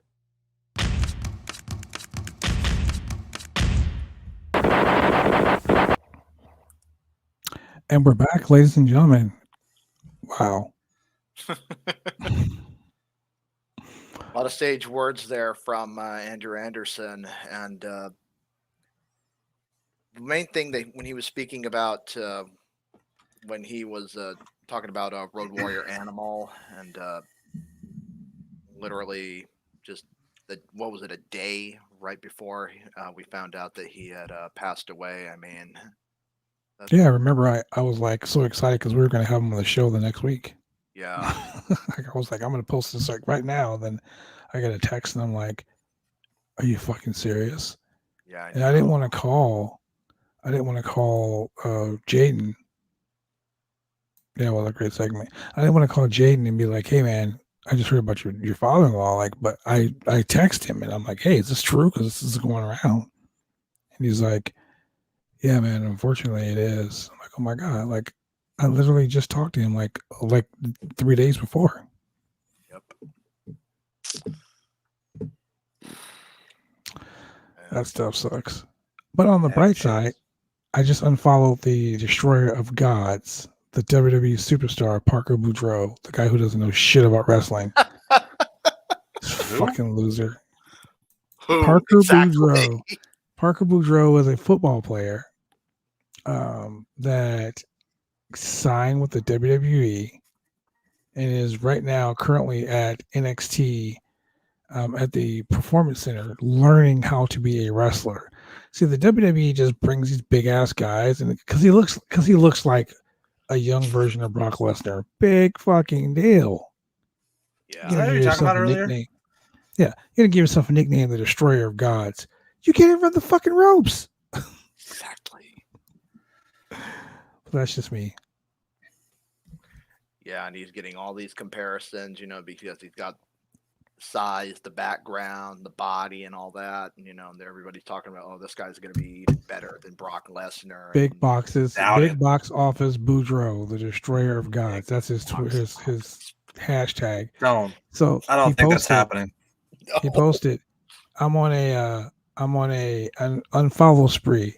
So my response was, oh, don't worry, I'll unfollow you myself. What nickname do you want? All of them. Yep, right. But the thing that the Destroyer of Gods. Are you Big serious, box bro? Are you serious, bro? You haven't even had a match yet. I know, right? Fucking watch out for fucking Kratos over here. Oh man, right? And we're not talking about JR Kratos, who, by the way, that's another guy we need to get on the show. Well, he legitimately is a God of War compared to this fucking douchebag. I know, But right? That's just me, man. Fuck. Shout out to my sister. She's watching the podcast for the first time. Nice. Hey, yeah, shout out to your sister. She been asking about me yet? Shut your pie hole, loser. We actually have a lot of first-time viewers watching here tonight, which is really popping cool. the cherry. Yeah, I'm sorry I'm on your first episode. God. Oh man. Yeah, shout out to Patty Deeds, man. Hey, Patty D. have you I gotta say this, dude. The best tag team entrance I've ever seen was from the Acclaim, currently at AEW. Dude, this dude is so funny when he comes out doing the whole road dog gimmick. Like, listen to this. Oh, yeah.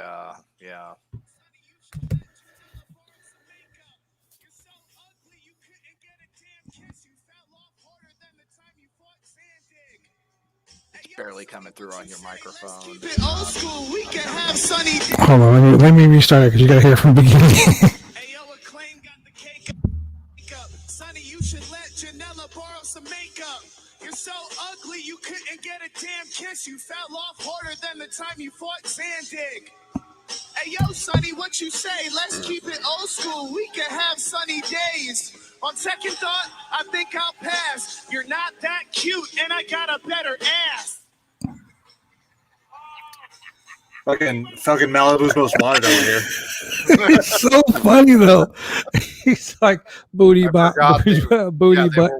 They were working Sunny Kiss and Joey Janela, right? Yeah, and it's funny because he's one of the head coaches at Creator Wrestler at the Academy. So it's so funny that dude is so funny, man. I just love that name. I just love the name. Yeah, the Acclaim. Yeah, that's the Creator Wrestler class, right? Long Island. Yeah, I'll the ones look that them up. the ones that had Orange Cassidy there when he was Fire Ant, and when they had, it's kind of, isn't it kind of partially run by Matt Cardona? Yeah. They're the ones that brought Chris Statlander to the That's right. Yeah. Plus, that's where she got her start. Yeah. Yeah. Her and Silver and Reynolds were all there. But yeah. So anyway, it was just I had to say it was funny as hell. So I mean, Andrew Anderson, he's been around for a long time. He's an award winner over there at Cauliflower Alley Club. Has pretty much been all over the world. That guy's a superstar at SWA right now. And I mean, there's just so much cool shit we talked about, man. It was very interesting. The next segment that we have, oh my God, I'm telling you, Kevin Sullivan. Ladies and gentlemen, if you don't know who Kevin Sullivan is, you're fucking crazy. But Kevin Sullivan is one of the men responsible for destroying WWE and the Monday Night Wars. Been around for decades. notorious for his feud. Chris, what? I'm not gonna say that name. With Brian Pillman. Yeah, so that was actually one of the main reasons why we wanted to do this interview. So a little bit of backstory. I'm sure some of you have already watched the Dark Side of the Ring episode with Brian Pillman that aired this past week. That's probably going to be a pretty frequent topic here on the show, basically covering all the episodes of Dark Side of the Ring. They're actually going to be doing the Nick Gage episode here. Oh, wow. Tonight. We should do a podcast about that. Yeah, we definitely need to talk about I'm that. I want in. No, weird looking, strange, violent man. Yeah. Nick Gage. But so we were talking after that episode concluded with Brian Pillman, and there were two takeaways that I had from that show. Number one, Brian Pillman Jr. is going to be amazing. He's already really, really good. But 1/2 of the Varsity Blondes. He is, yeah. Oh yeah. Or 1/3 of Varsity Blondes now, because they got the new trainee Julia Hart. Cheerleader Julia Hart, yeah. Yeah. And so now Brian Pillman Jr., he's making his name, kind of forging his path in professional wrestling. And the other thing that kind of stuck out to me was the Eric Bichoff segments. And there were some things that I found to be rather questionable about his side of the story with the whole gimmick with Brian Pillman. Are you telling me that a known liar has been lying on the internet more? Not just on the internet. Now he's taking his whole act nationwide. Yeah, right. So there were a few things that he said that just kind of made me, like, I don't think that's the case, but I don't have proof. Where can I find the proof? Oh, that's right. Why don't we ask the guy who was right there in the middle of it the whole time? Can you get a hold of Kevin Sullivan? So I called Kevin. I was like, Kevin, I want to ask you a question. He's like, what do you want to ask me, brother? So I asked the question, and we sat down last night, had a nice conversation about it, and I'll tell you right now, there was a question that was posed to me by Tony. Do you think that Brian Pillman was working Eric Bichoff? And when I asked that question, I'll just tell you this. Tony, roll the video. These fans will be able to see for themselves what he thought, what he truly thought about that whole gimmick.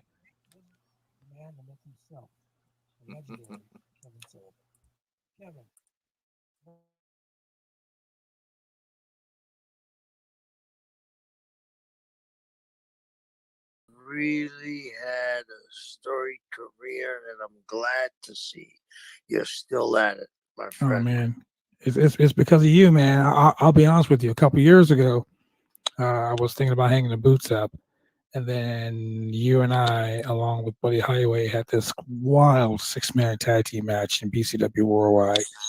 I believe it was against Havoc and Aries Toretto and another gentleman. I'll tell you right now, that match turned it around for me, brought me back, made me want to complete the whole 30 years. And I got like 2 more years left, man, before I can hang the boots up. So we got to go again, Kevin. Yeah, we sure do. I mean, I don't do it as much as I used to do it, but with you, I'd love to do it. And you've been a credit to the game, my friend. Thank you, sir. Thank you very much. Look, let's just jump right into it, man. Right now, you're at SWE.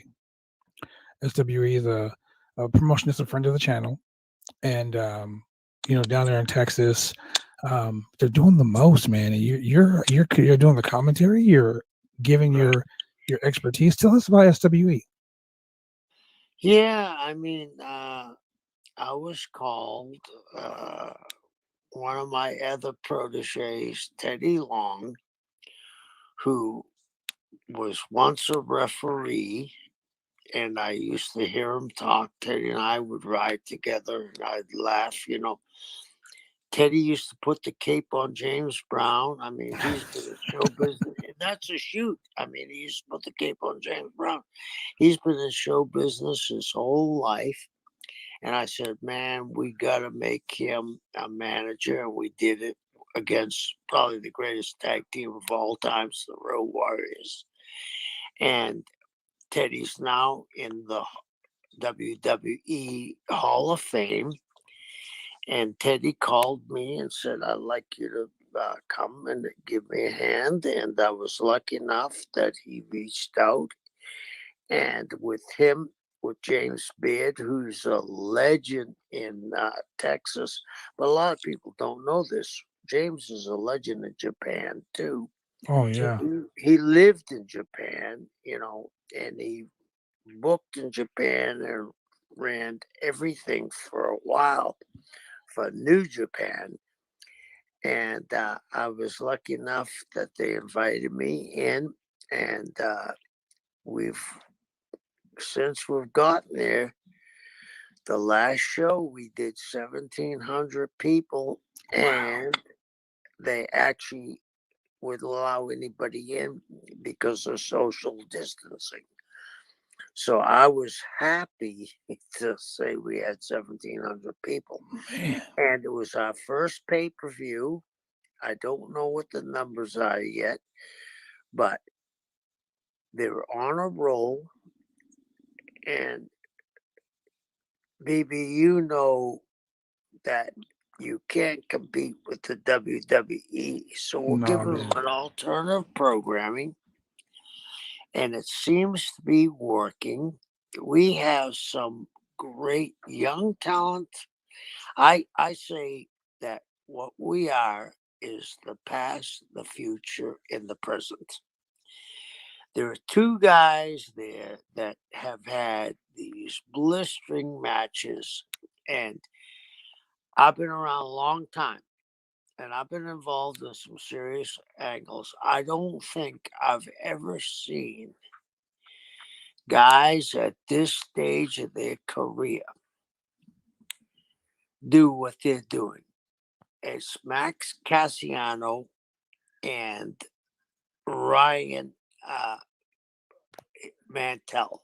Moonshine Mantell. He goes to Moonshine Mantell, yep. And I've actually worked that guy at some NWA shows down in Texoma. He is amazing. He's amazing, and Max is too. And it's just one of those things where the chemistry is so good. And it started off in a building in San Antonio, and they might have had 400 people. And the last show, they had 1,700 people. Man, that's crazy. And these guys are so intense. And these guys, here's what I hate, that guys in my era bitch about this era. Everything changes. The same thing when we were first starting, the people that had been before us bitched about us too. Progression. So you gotta natural progression. You gotta progress. It's evolution. If you don't evolve, you die. And these guys' matches, brother, are so hard hitting. And their interviews, what I like about them, their interviews are real interviews where nobody gives them a script. Max just sent me an interview that he did, and I sent back to him. I said he had these girls in the hot tub, and he had the girls in the back of his truck, and all this. And I said, when I grow up, I want to be just like you. And I meant it. I meant it. I mean, he's so good. And Moonshine is why they work so well together. They're so much alike, but so opposite. They're yin and yang. And Moonshine as you know, you've been around them. His interviews are so intense. He's real passionate about it, man. He's like, he's so into it. And that's the thing with like, you look at the indie wrestling scene and you look at like the WWE and the scripts. Like, you can write a script for someone, and don't get me wrong, like, if you can write a script for me and I'm really good at promos, I make that script my own. On the indie scene, these guys have got raw emotion. They're like real. So when they shoot a promo, it's like legitly real, their promo, as opposed to some writer who's never had anything to do with being in the ring, roll on a piece of paper. You should probably say this in front of the camera. It makes no damn sense. Right. And the thing about him is, there are some people, I mean, I don't want to jinx them because they're brand new at this, but this is one of those matches, like when I booked for WCW, if you needed to draw a house, you put Sting against Flair. Mm-hmm. This was a match that 5 years from now, you're going to say, oh, I'm in, ECW needs, Fury needs to draw a house. Well, put these two guys together. The reason why I said ECW is I haven't seen this kind of passion with the people since ECW. Do you know what I'm saying? Yeah. It's like they have taken these guys on as their own. You know, James Beard said the same thing. Did he? Yeah, he said that. He said when they first started out, it started out off the heels of the old NWA. Right. And when he was building the locker room and they were doing the shows, they were drawing like 50 people, 100 people. And those people were so clamoring for more wrestling. They start coming back more and more. And he's like, these people they're not traditional wrestling fans. They're SWE fans. And I believe that. Right. Just like here in Oregon, we have our BCW Worldwide fans. They're not wrestling fans. I can bring Hulk Hogan to BCW. They wouldn't give a crap. But Just Exciting versus Paul Preston, they would pack the house for that match because they're those fans. And like, I see SWE as being a I don't want to say feeder company because I know a lot of guys that work there. As a matter of fact, there's a guy, Jaden Roller. I want you to keep an eye on him. He's a Road Warrior Animal's son-in-law. Animal son-in-law? Yeah, he's a blonde kid, big nice build. Very good. He is amazing. I've worked that guy like 8 times in North Dakota. The guy is amazing. He has the tools. And he's got a great attitude. Yep. And I Very haven't humble. had time to really sit and talk to him. And he's very good. He got an attitude of, like you do, never say quit. Mm-hmm. And I always tell these guys when I see them, guys are retiring earlier than in my generation, correct? That's true. And there's room for new people.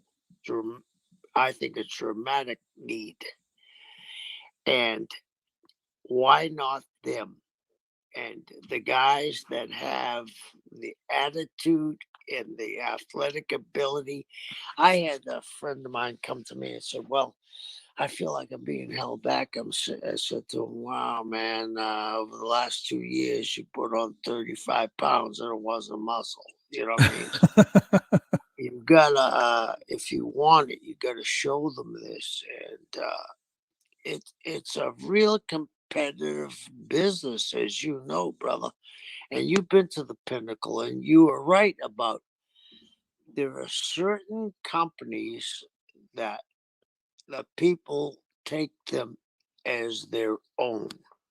And that is, especially in our part of the world. And Washington and Oregon and Idaho, right? Or Montana. I mean, it's like we're separated from the rest of the world in some we're all island unto right? ourselves. Yeah. And I think people pick up on that, the fans of ours.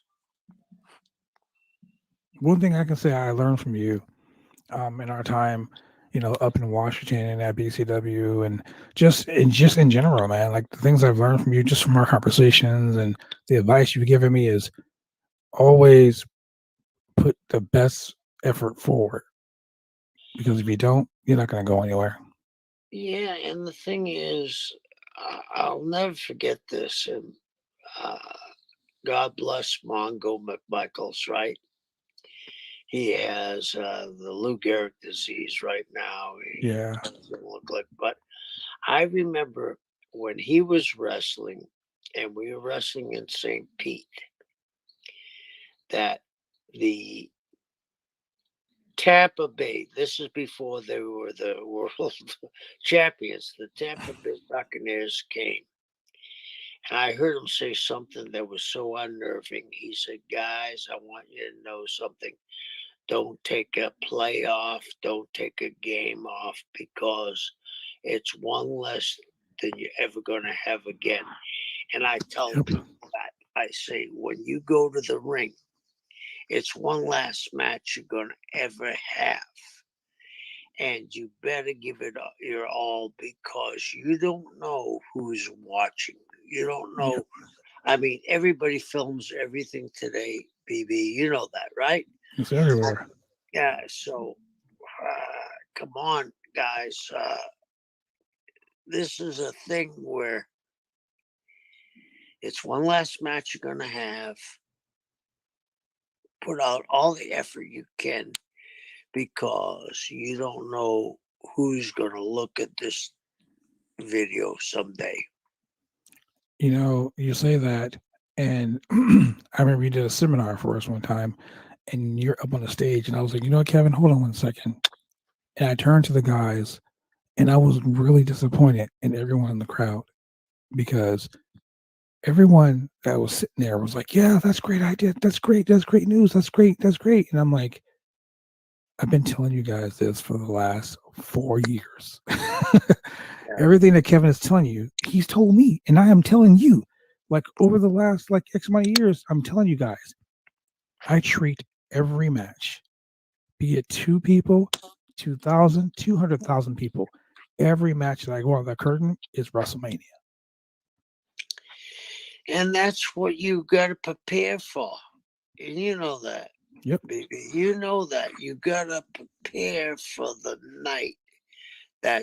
You got to draw a house, or more than that, you drew the house. Now you got to draw the return, and you got to put your ass on the line, and you got to be smart. And then after the show, you can revel in what you did that night. I mean, you're a hard-working guy. And I'm not blowing smoke up your butt, but how many guys have worked as hard as you to get where you're at? First of all, but first of all, I'm going to say something. It may not be politically correct, but I don't care. On this show, you can say whatever it is you want. Okay. In our area of the country, you are a real minority, right? So you have to overcome that, which is a huge thing. I don't care what people say. Oh, no, it doesn't. Yeah, it does. Okay. I can tell you that you're not going to believe what I'm going to say right now. Okay. My first year in the business, I was in a card in Atlanta where it was the first time a black man was ever in the ring with a white man. Really? Bobo Brazil and Bobby Shane and Paul Marco. You said some old names there. Against the Assassins and Buddy Colt. Okay? I'm not dead yet.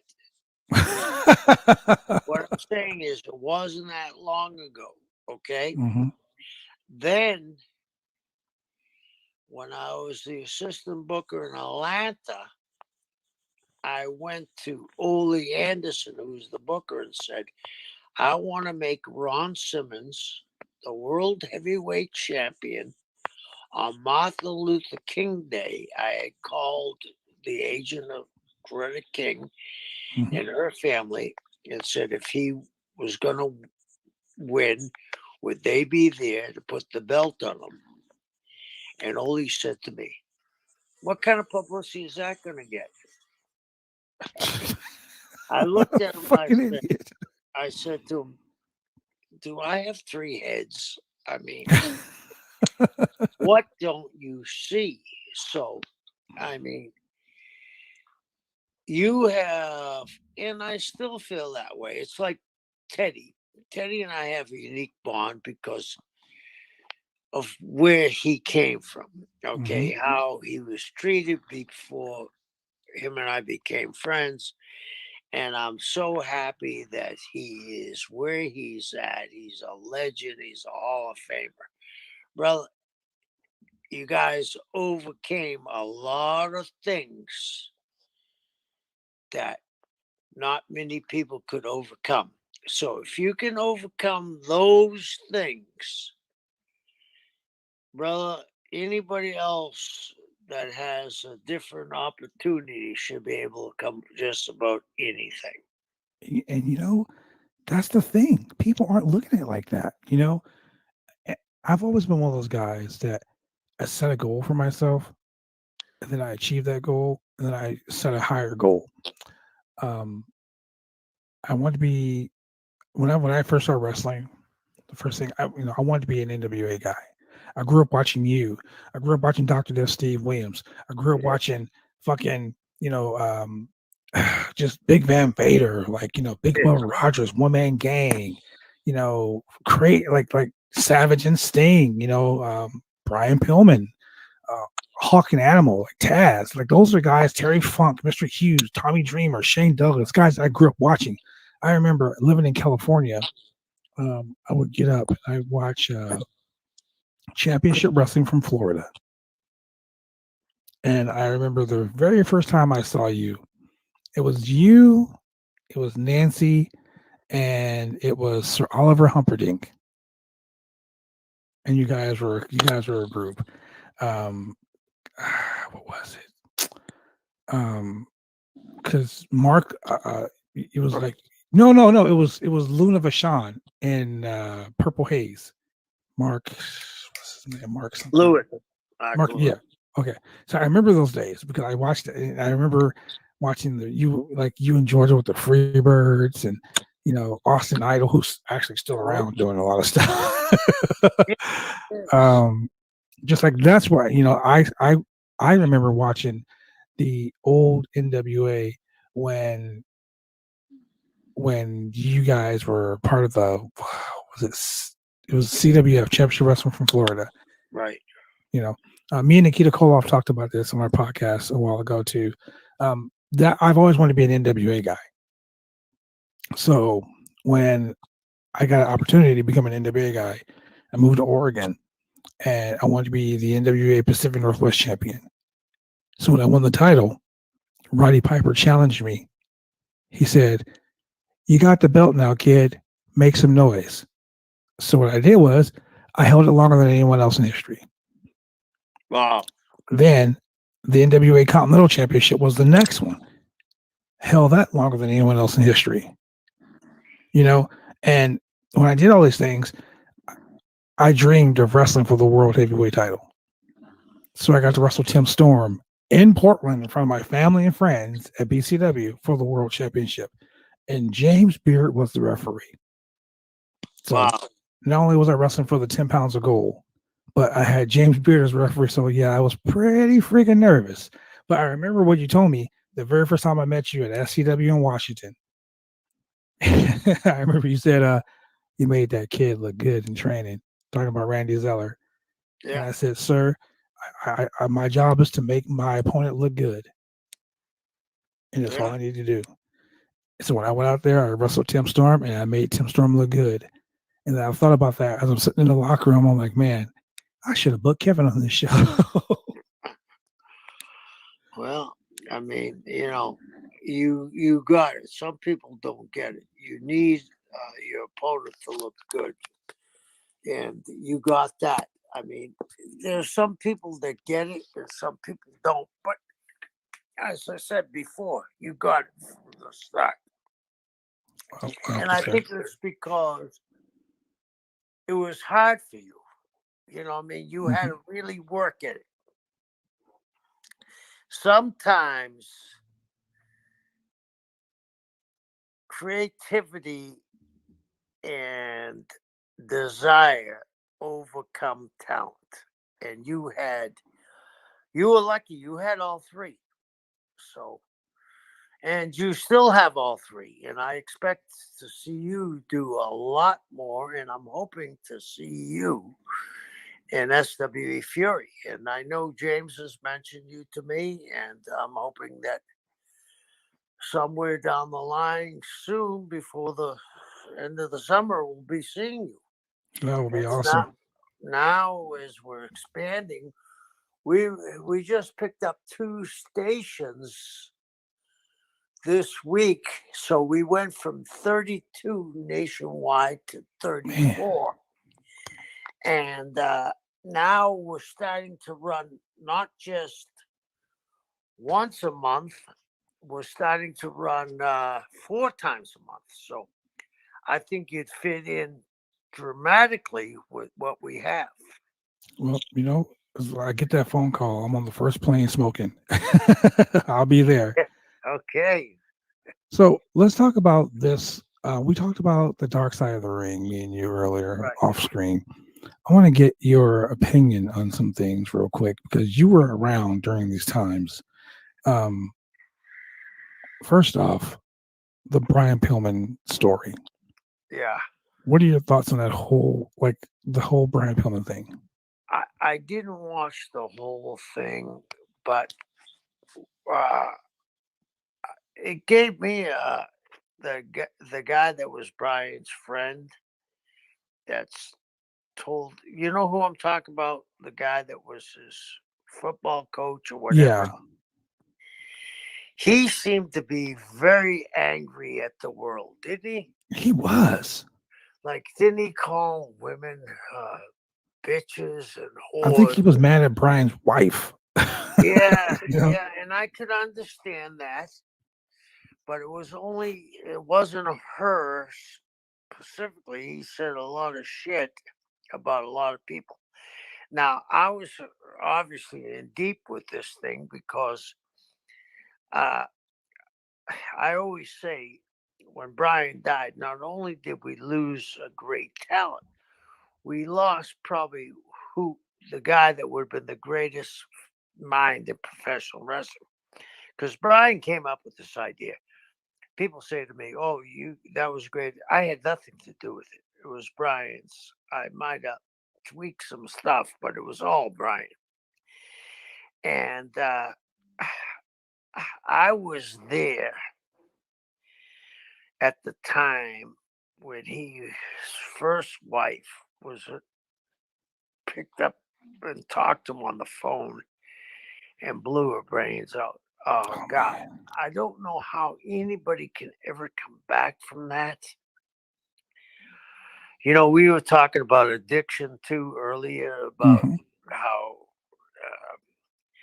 sometimes when it's OCD, it's also PSD. Is that the word?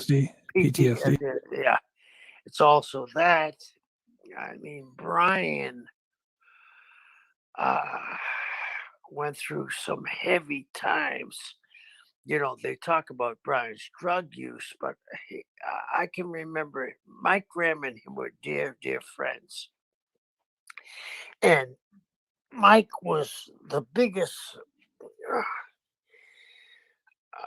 proponent for Brian, and he pushed Brian all the time to the office. And I think it was because Mike was a small guy, and he saw that as Brian, and he didn't want Brian to get overlooked.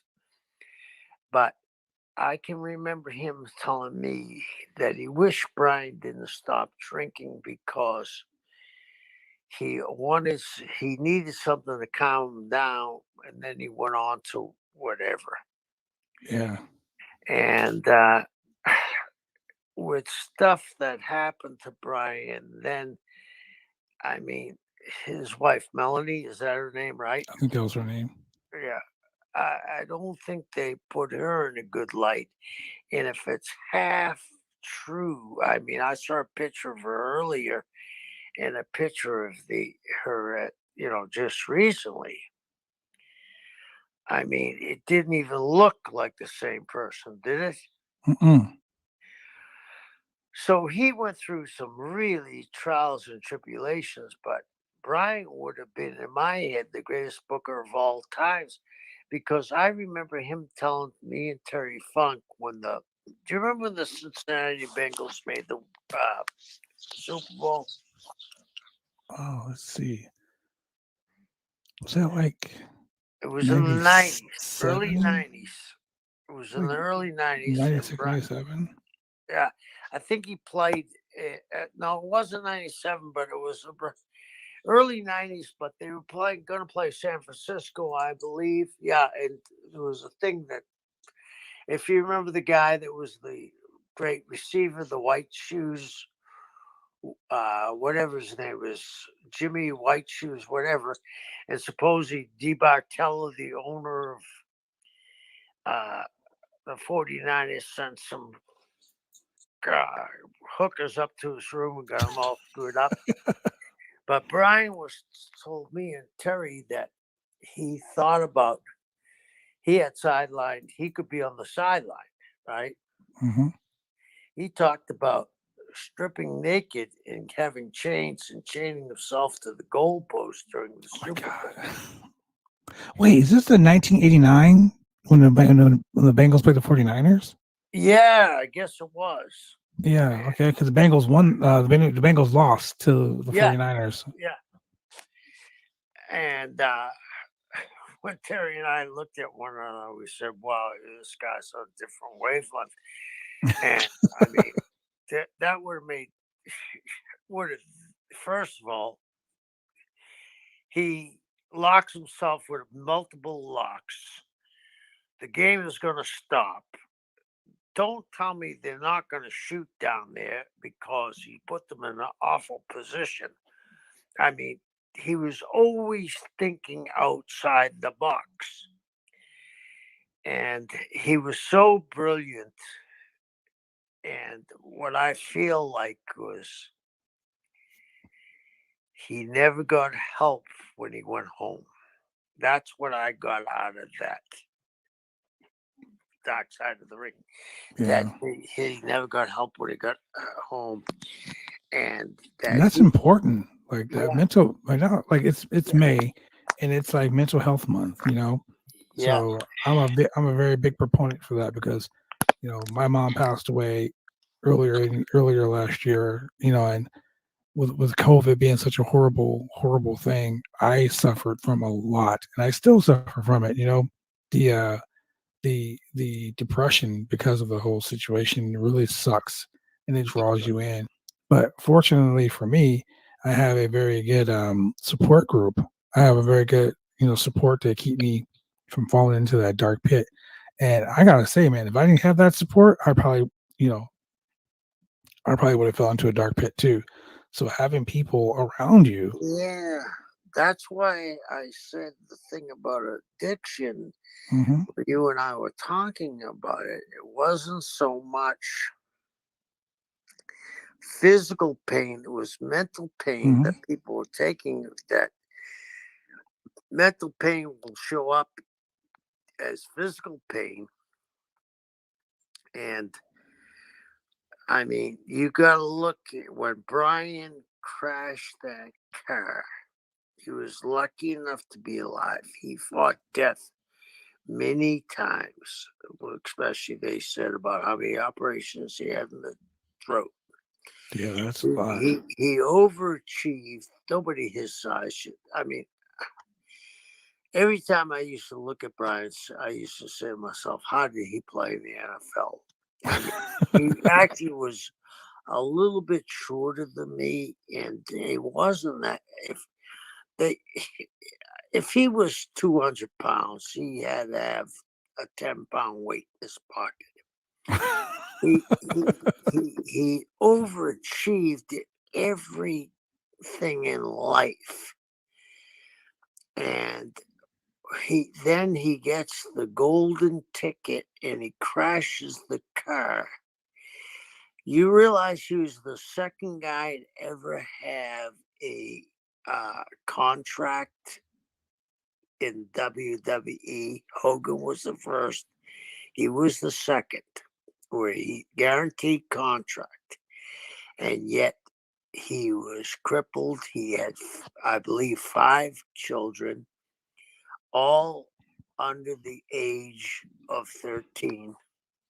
Yeah, he had a lot of kids. Yeah, and now he was a great family man, and he's has to worry about how he's going to support them the rest of his life. And he had to know that these injuries that he got were not going to get better. Mm-hmm. He was under so much pressure. Now, and I enjoyed my time with Brian Pillman because he was, first of all, a great athlete. He was a great guy. But most of all, to me, he was a great father and a great human being. I was going to say, a lot of people say he was just a great dad, like first and foremost, and that's awesome. Yeah, I mean, to do what he did with 5 kids from multiple women and to keep them all together, because they all, at the end of the program, they all were together, and I had the privilege. The last match I ever had was against Brian Pillman Jr. And ECCW, right? Yeah, and the kid wants to carry on his father's legacy. And here's the strange thing. He's actually getting closer to his father because of the business. Mm-hmm. I mean, he was very young when his father passed away. So now he's learning from guys like Terry Funk, Ric Flair, maybe myself, other people that knew his dad up close and personal. So he's a wonderful guy, and I wish the best for him. And he's a very good talent as a rookie. I say a rookie, people don't understand, as you do. It takes 5 years to get to know anything. Exactly. Yeah. Some of these cats don't believe it, though. You know that. Some of these guys think they've been in the business 30 days and they're a vet. Yeah. So you talked about him being a good mind for the business. I gotta ask, the whole gimmick, the Loose Cannon Gimmick, Eric Bichoff. Bischoff seems to be taking credit for helping Pillman come up with the Loose Cannon Gimmick and the whole playing WCW versus WWE. I believe, and my co-host Tony DeBurns, he also believes that Brian was working Bischoff and Vince. Absolutely. And me. I mean, you were there. You saw it firsthand, right? Yeah, and me. He was working me. We were friends, and he called me every night. But I look back at it, he was working me too, because at one time, when we fired him, he was still getting paid from us. Mm-hmm. He was getting paid from Paul E. and Vince was paying him under the table. So he was getting 3 paychecks, and nobody knew where he was going to end up because people started to believe that he started to go a little cuckoo. And here's the thing that people say that know me well, and then they say, weren't you kind of pissed that you were part of the angle and that he kind of worked you? I said, absolutely not. Brian had to do what he had to do. He had kids. Yeah, and I don't know. I think, in Eric's defense, Brian was such a smooth operator that Eric would want to believe that Brian would do that to him. But I think Brian was backed in the corner that he was going to do what was best for his family. And the guy that I talked about before that was his strength coach, he gave him some kind of influence too. And that guy, like I said, it seems to be mad at the world. And I just, it's funny that you said that, because before we did this interview, I kind of was going through some YouTube stuff, and it showed him, and he was saying, they're all going to screw you. Well, come on. If you're getting paid $700,000 a year and you think people are screwing you, there's something wrong with you. You know what I mean? Yeah. Yeah. So, well, my friend, I appreciate you having me on. Brother, I appreciate having you on. And anytime you want to come back on the roundtable, man, there's always a seat for you. No problem. You can come on anytime you want. And I hope to see you soon in SW. Professional wrestling is one of the toughest sports going today. If you ever dreamed of being a professional wrestler, then former WWE superstar and World Tag Team Champion Sir Mo of the famed tag team Men on a Mission invites you, yes, you, to join his Bumps and Bruises Academy. Now in 2 locations in Carrollton, Texas, and Sherwood, Arkansas. Allow Sir Mo and his head coach, Dante Smiley, and other coaches to get you on the road to an exciting and rewarding career. Classes forming now for your shot. Contact Sir Mo at 704-819-7312 or fill out an information questionnaire now. Don't wait. Make your dreams come true today by joining the Bumps and Bruises Pro Wrestling Academy.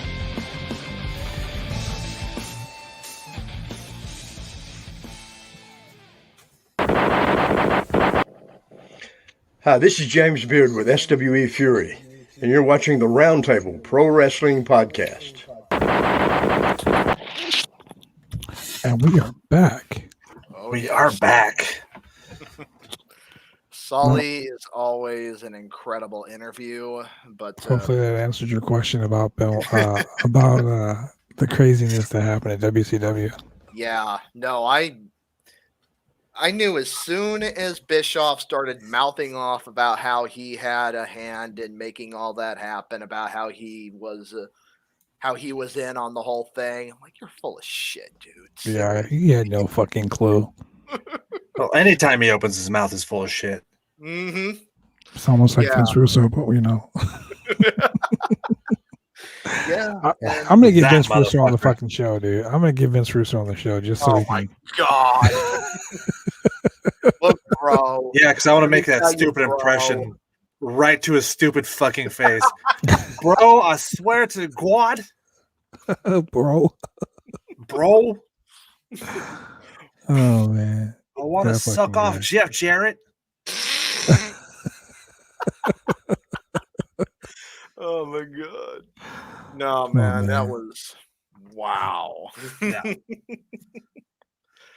But it's funny because like while we're doing the interview, Kevin has been texting me. Yeah. I spent the last 15 minutes texting Kevin. Hey, brother. And he's always working. He's always working. Yep. He wants me to put together something for me and Andrew Anderson so we can do a SWE gimmick here in Portland, and then go to Texas. Ooh. I like it. Wow, that was kind of weird. Like, ooh. Hey, if it gets us involved with Zach on SW again. Fury, you know what? Yeah, no, Zach will definitely be back on the show. No doubt about that. Man, Something pretty to look at for the ladies. Yeah. Sure do got a pretty mouth.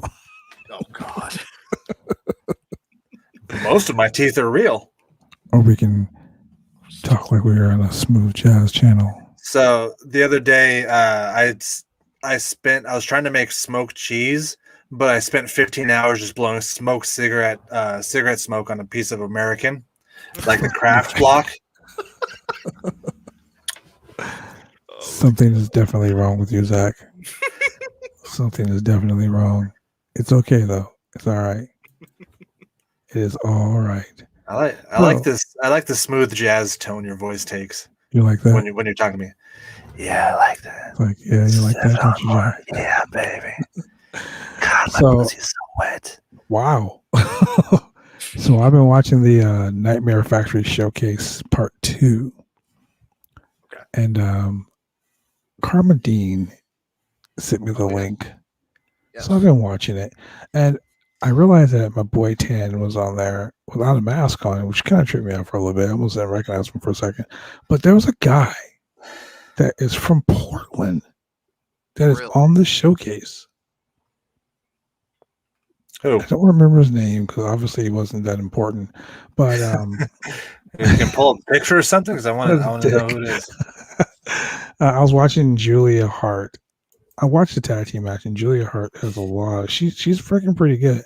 And I'm watching the gimmick that's going with her and the Varsity Blondes, and it kind of reminds me of Alexa Bliss and It what are the other was two guys? Buddy Murphy and fuck, I can't remember the other dude's name. I know exactly Murphy who you're talking about. and God damn it, I don't follow wrestling. Cutler. Never liked it. They were actually pretty good. They were a good tag team. They should have never split them up. But obviously, Alexa Bliss was like the reason they got over. Yeah. I mean, she was the cheerleader, and the other two. I mean, in this situation, they were trying to do the cheerleader, and it was Blake, Murphy, and Bliss. Yeah. Yeah, Blake, Murphy, and Bliss. That's it. Yeah. Wesley Blake. That's his name. Blake. Yep. Who has since been released. But Jackson Riker still has a fucking job. Exactly. The white Who was the dude? Yeah. Speaking of white supremacist dudes, I'm not. Drake Works. This fucking idiot. Oh no. The Proud Boy. So let's talk about Drake. Okay. I mean, I know somebody that's actually listening to the show for the first time. This is going to be right up her alley. She's actually had some dealings with Proud Boys around Portland. I was worried that Drake is somebody's first show and they're a Proud Boy. Yeah, no. They probably would never come back on the show again. Not gonna have a good time in a second. Yeah.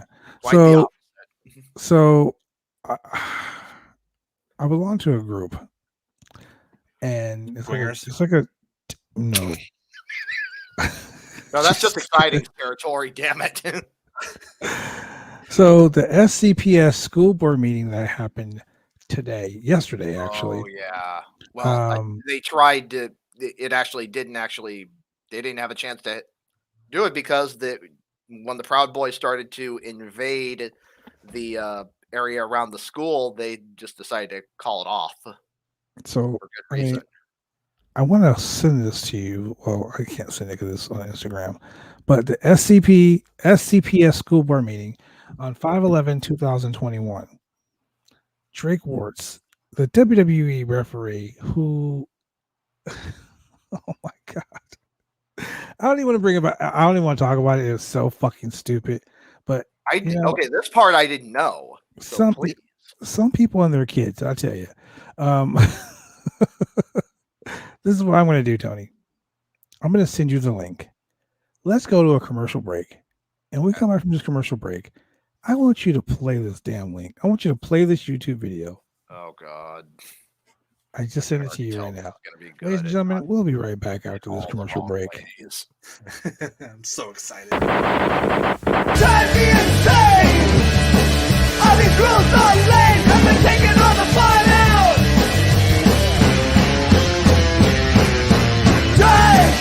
Drive me insane! All these rules are lame, I've been taking all the fun out!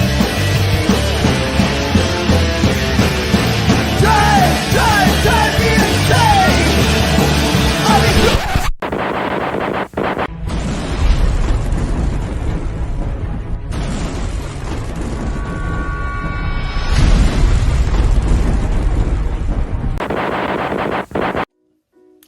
When you want to get your hair cut, you go get your hair cut right. You head down to Big D's Barbershop. Big D's Barbershop, Vancouver, Washington's best and brightest. 1019 Main Street, Vancouver, Washington, where you can go get your hair lined up, cuts, fades, shampoos, conditions, and all the great things that go with supporting a local barbershop in a local business area. You can also reach them online at www.bigdsbarbershop.com. Go get your haircut right.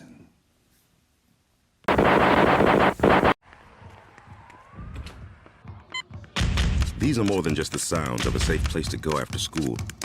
These are the sounds of interest being ignited and of mentors making an impact. At Boys and Girls Clubs, we don't do just one thing. We do whatever it takes to meet the needs of every kid who comes through those doors. Because whatever it takes is what it takes to build great futures. Great futures start here.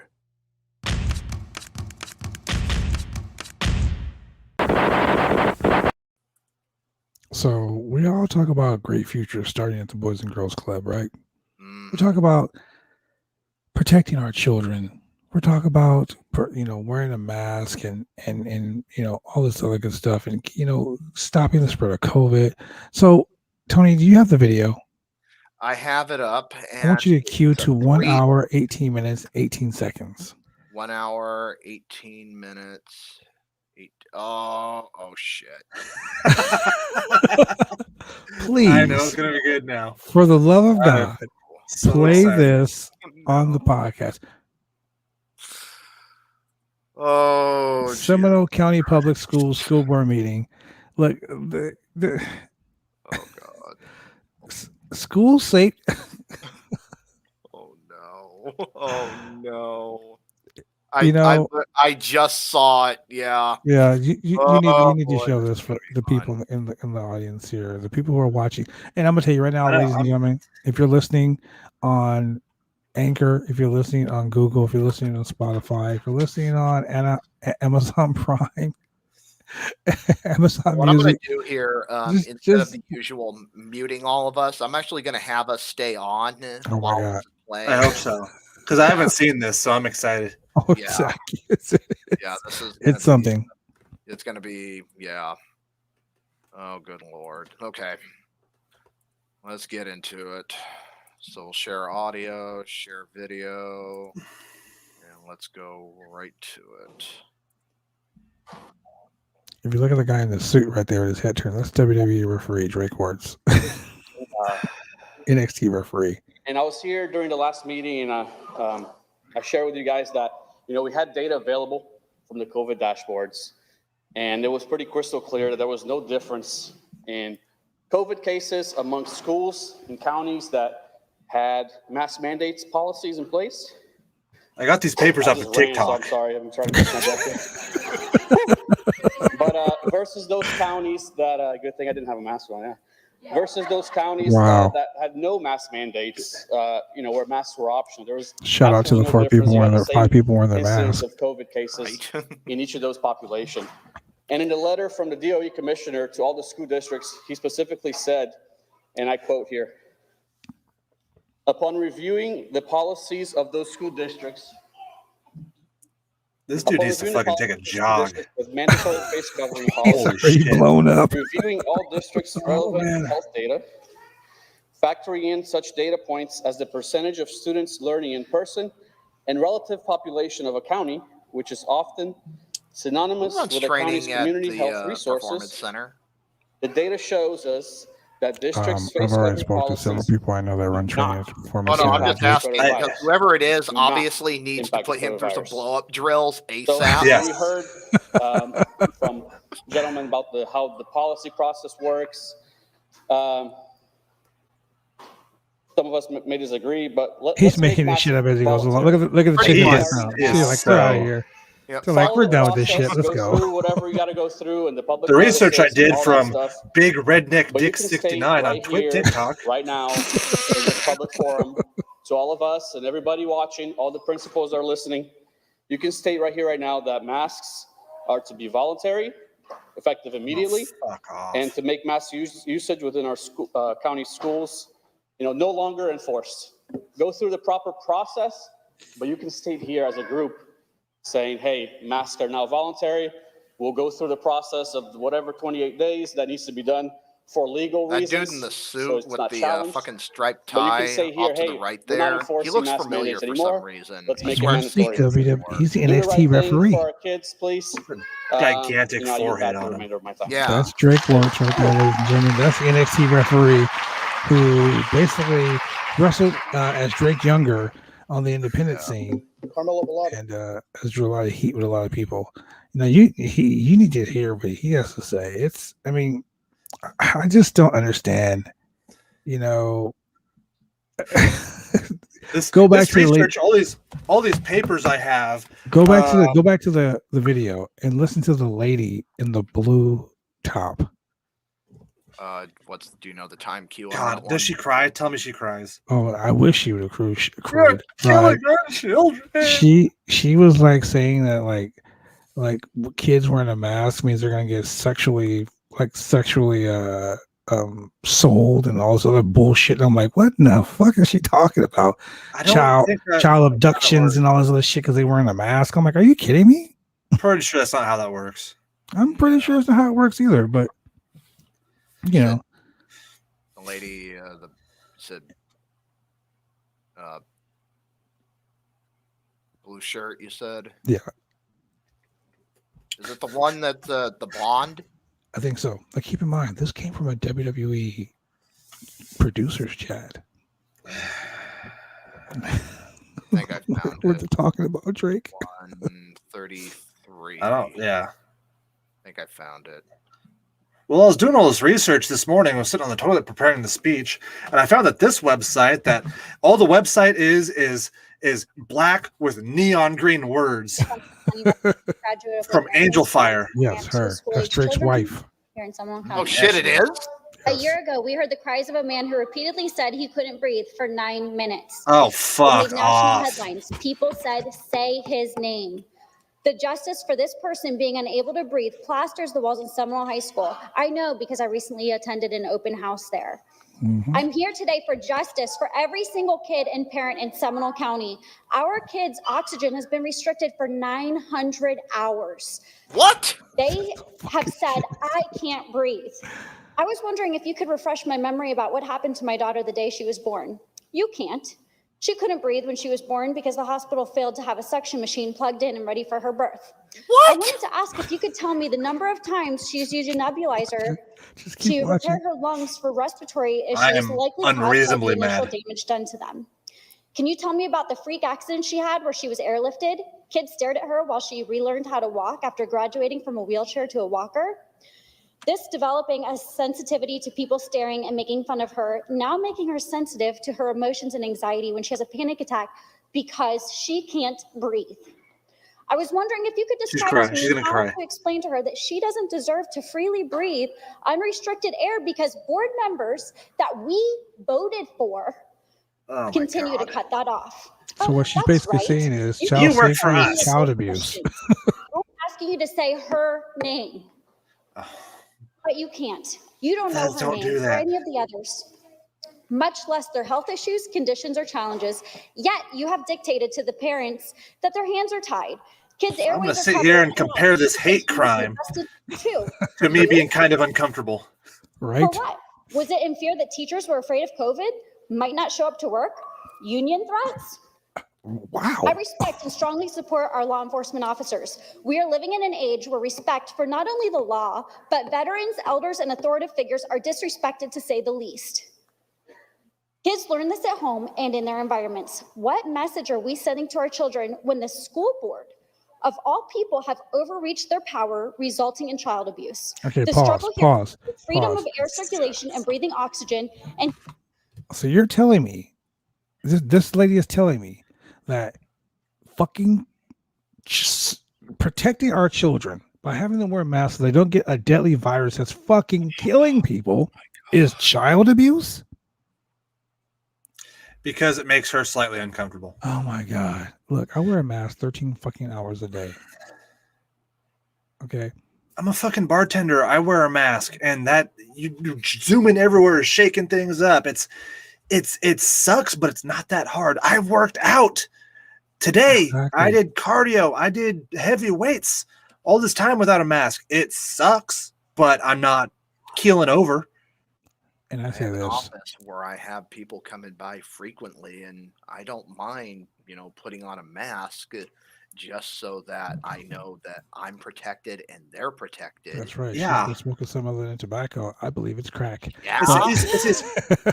It's these people who like if you just calm down with somebody and if you speak slowly and at them, and idiots like this will fucking believe anything you say. Look, David Claudio just sent me a text and says, "Yo, I'm on post block, but what in the Karen shit is this?" Yeah, he just sent me that too. Now, realistically, Yo, she just doesn't have the haircut. okay. So, but Yeah, I know, here's the right? thing. Here's the thing. Her name really is Karen. She is a There it is. Mystery solved.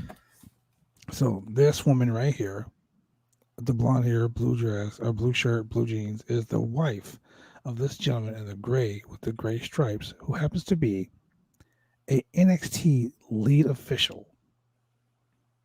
Now, I'm not going to bash the WWE because they do it themselves, but when you have a person that works for your company who is so outspoken like this, that kind of sets the tone. Like, that kind of looks down on the type of business you run. And this lady, I mean, I just don't get it. Like, my mother died from COVID, so I'm a mask Nazi. Yeah. I'm all about you wearing your fucking mask. I'm all about you getting vaccinated. I'm all about, but you know what? I'm not shoving it down anyone's throat. Okay. We had Malaya Hosaka on the show last week. She doesn't wear a mask. She's an anti-vaxxer. Yep. I didn't hold it against her. Yeah. I mean, we literally found that out just before we had her on. Although I did find out that she did a clinical trial, and little did she know she got the vaccine before. So the point of the matter is, everyone's entitled to their opinion. Yeah. Right or wrong. I mean, I get it, and like that referee, Billy Silverman, who came on here, who shit on our podcast because we didn't get on our knees and praise the WWE. Yeah, we didn't lick the balls enough. Who is he? Yeah. Billy Silverman, who happens to be who was a WCW referee, who got hired by the WWE. Well, who fuck him. Refereed some great matches. Don't get me wrong, Billy Silverman's a great referee. But to bad about the podcast because we didn't agree with the way the WWE is booking their sorry ass shows. Monday Night Raw is horrible. Literally, a guy on another podcast said that he had insomnia. He watched 30 minutes of Raw, had the best night's sleep of his life. I believe it. I believe it too. I mean, There's a reason they're not even they're breaking 400,000 views and shit like that. it's funny because there's a guy in a chat group that I'm in.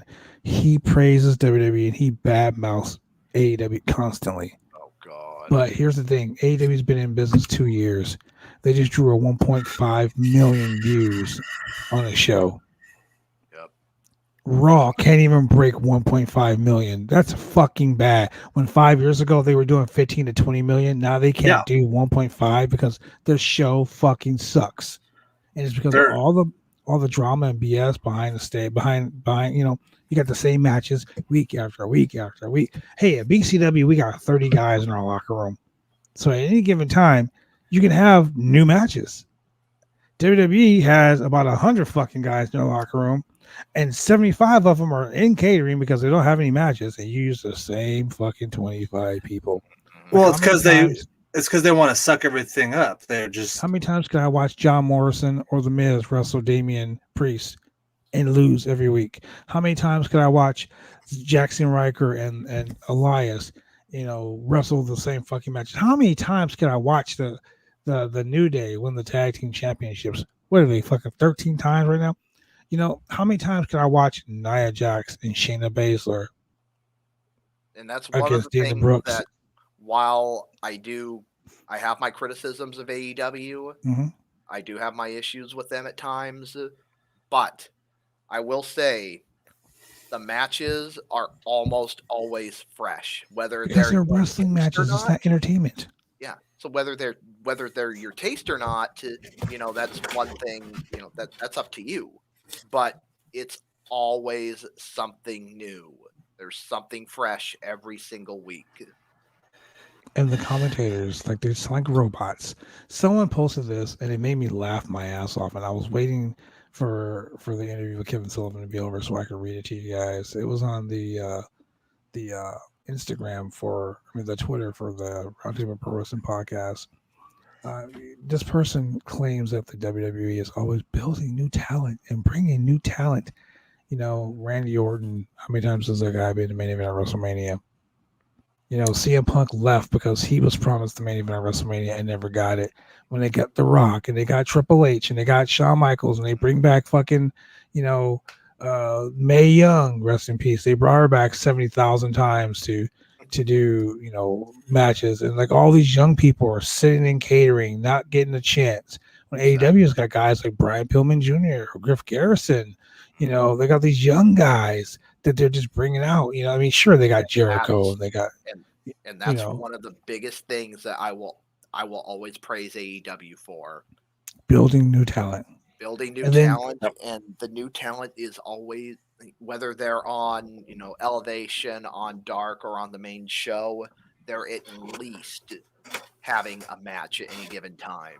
That forbidden door is open, and you got guys coming in, you got guys doing shows. That's right. New Japan. They just literally brought a guy from fucking New Japan, man, to do an AEW show. This was weeks after they had brought in Kenta, the former Hideo Itami, and that's going to be a constant thing with them, just because they've got that relationship going with AEW and all of these different promotions. Whether that's good. New Japan, Impact. Again, whether you like these, promotions, whether you like the wrestlers on those promotions, they're trying something new. And that's the important thing.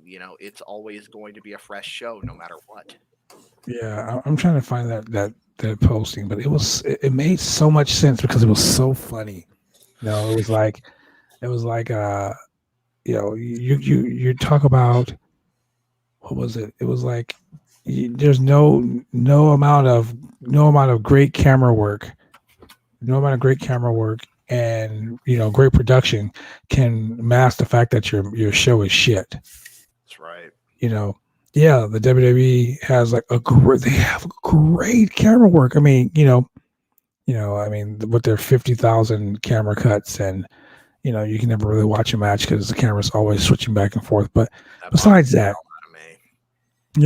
as a matter of fact, during a tag team match with MSK and the fashion guys, what do they call themselves? Breezango. The referee, which happens to be a good friend of mine, Hornet, the referee does a drop down leapfrog and the crowd pops, the match stops, and the fans are going off about the referee. Like that's what's popping on Twitter right now. The referee is getting more over than the fucking match. because they're so starved for something different. Everybody, they ran into the same issue probably mid 2000s where like everybody was cookie cutter, and now they're trying to go back to that where everybody has this like cookie cutter style, and everybody's cookie cutter. Where AEW has this big mishmash of styles where you'll see somebody like Pac who could move his body and control his body in ways I can't even fucking imagine. And then you have John Moxley, who is very much like meat and potatoes hardcore wrestler. It's just so much more. Like, look, here's the caption. I don't know where to begin with this. The ref just buried the talent by doing maneuvers that the NXT talent can't even pull off. This is the absolute peak of clowniness right now. This dude just clowned everyone. The WWE just got set back 30 years. He's talking about a leapfrog. And my boy Hornet is like, hey, look, the match stopped, and they're all like, what the hell just happened? Yeah, the ref just showed you up. That's what happened live on NXT TV. You know, that's crazy. Oh my God. You know, and it happened 30 years ago in WCW. It happened 30 years ago at WCW, and it happened today on NXT. And it's just like, you just got embarrassed by your referee, dude. So bad. You know, it's I don't know. I laugh. I laugh at this whole thing because it's so true. It's so true. But, you know, going back to this this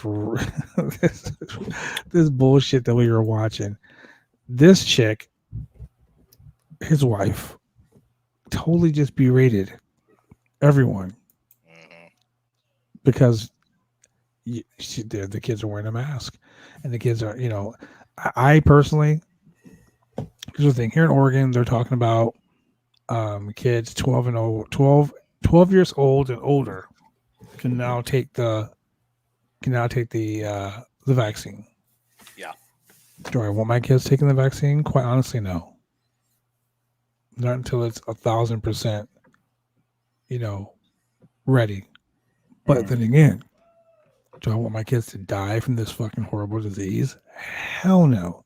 Am I gonna go somewhere and be like, nope, I'm gonna protest, and I'm gonna do this, that, and I'm gonna shout from the mountaintops of how stupid the governor is, or how stupid the president is, or how stupid this person is because they don't want my kids to die? Give me a fucking break. You know, what we're going to do is we're going to take the approach where, and really the big impetus of everything getting opened back up or about to be opened back up is, like I mentioned last week, Damian Lillard of the Portland Trailblazers. Once he came out and said, oh, we're going to be the only team in the NBA that's not going to have fans in the arena, that's when people started to think, oh, shit, they are going to be the only team in the entire fucking country that doesn't have fans in the arena. And now that just set off a firestorm where, oh, we better reverse course before we get fucking chewed out by the entire country. All of a sudden, the next day, oh, we're gonna take everybody out of extreme risk category, and once the entire state is up to 70% on vaccinations, we're just gonna remove all risk entirely. Well, here's the thing too. Yeah, being in the industry that we were in, there was a mayor in a small little town in Southern Oregon. Yeah, who had such a fit. Like, she was like, I can't believe you're, you know, I mean, I'm not a Kate Brown fan. Nor I. But I understand. And me personally, running a locker room full of wrestlers Disgusting is hard people. enough. Is hard enough. But Disgusting. all the fucking egos and the attitudes and the me's, you know, why are you not doing this for me? You know what I'm saying? And that's just me. Oh yeah, that's just that. No, but being realistic, like in a locker room full of egos and attitudes and things like that, that's really hard to deal with that, right? Can you imagine running a whole fucking state where everyone has an issue like that? No, I couldn't do it. I could not do it. So kudos to Kate Brown for taking the heat. And this, so to so speak. that's all due respect. But some of the things that she does is just straight up mismanaged. Yeah, I think that it's like when Biden became president, You know, people are like, "Oh, Biden's gonna do this." No, Biden walked into the room, just like Cody Rhodes did tonight on Dynamite. Walked into the room, grabbed the mic, slapped and was his like, dick on the table. "Wow." he was like, "No, I gotta fix this shit." Yeah, it wasn't going to be it wasn't going to happen overnight. It's a process. Yeah, you know, and here's the thing about being a president. Every president does it. I mean, I'm fucking not a Trump supporter. Don't ever, and you're right. And you no way am I a Trump supporter. But Trump came into it and was like, shit, now I gotta fix this. Or I gotta do this. You know, so everyone has their what I have to do's. But in the grand scheme of things, if you're making it better, then make it better. Don't make it worse. Some of these people made it worse. They made it really shitty. It was really stupid. And then they had to come back and they had to fix all the mistakes that someone else made. So am I happy about not being able to run wrestling shows in Portland? Fuck yeah, I'm unhappy about that. But would I rather run a show like that asshole up in Spokane that everybody got fucking sick? No. I would prefer to make sure everyone is safe than sick. So here's an interesting wrestling corollary here. So back when, what was it? I want to say this was 2015 when you actually were starting to take over the book again from Sailor. Hey, brother. Hey, brother. So it's not working out for me today. So when you came in and you kind of saw the mess that he had kind of left behind, and it was I know there was some a lot of that also involved Stuart Kemp. So you kind of came into what was almost an unwinnable situation. Well, there was a lot there. Here's the thing about that too. I came to a situation that I was okay as a founding father of BCW, and I'm just gonna shoot straight. Fuck it, we're just gonna call it a shooting. I'm just gonna go ahead and do it. Okay. What's the worst thing? What's the worst thing that happened? Right? No. You got 15 minutes. Yeah, exactly. So here's the thing. I walked into the situation, being a founding father, being screwed out of my position and my partnership in the business because greed got the better of certain people. Sure. When you go from drawing a big crowd to drawing shit because you put someone in the book that is only out for themselves, only wants to build themselves, like a guy who had every fucking championship belt and his shitty tag team partner. I'm not gonna throw any names out there. I'm not gonna throw anybody under the bus. I could bad blood. Wow. Okay. The dick. No, but we're being honest. No joking. We're being real serious. You come into a situation where you gotta fix someone else's fucking problems. It really sucks. It does. It really sucks when you gotta come in and you gotta wipe everyone's ass and wipe everyone's nose, and you gotta make sure everyone's okay with a situation here and fix a situation over here and fix a situation over here. I literally spend. And this is why I tell the guys in the locker room, don't fucking talk to me on Monday. You want to know what's going on the next week's show? Talk to me Tuesday. Because I hate all of you. I literally need a day to decompress from all the shit that I have to deal with. And I tell people the day of the show, don't fucking talk to me. Because I'm dealing with the shit of every mess that everyone else is, and I'm constantly cleaning up after someone else. So for all you people who are watching and listening and you think about becoming a professional wrestler and you want to run a show and you want to be part of it, it's not as easy as it fucking looks, trust me. And as much shit as we sometimes give Mike at a power pit. Yeah.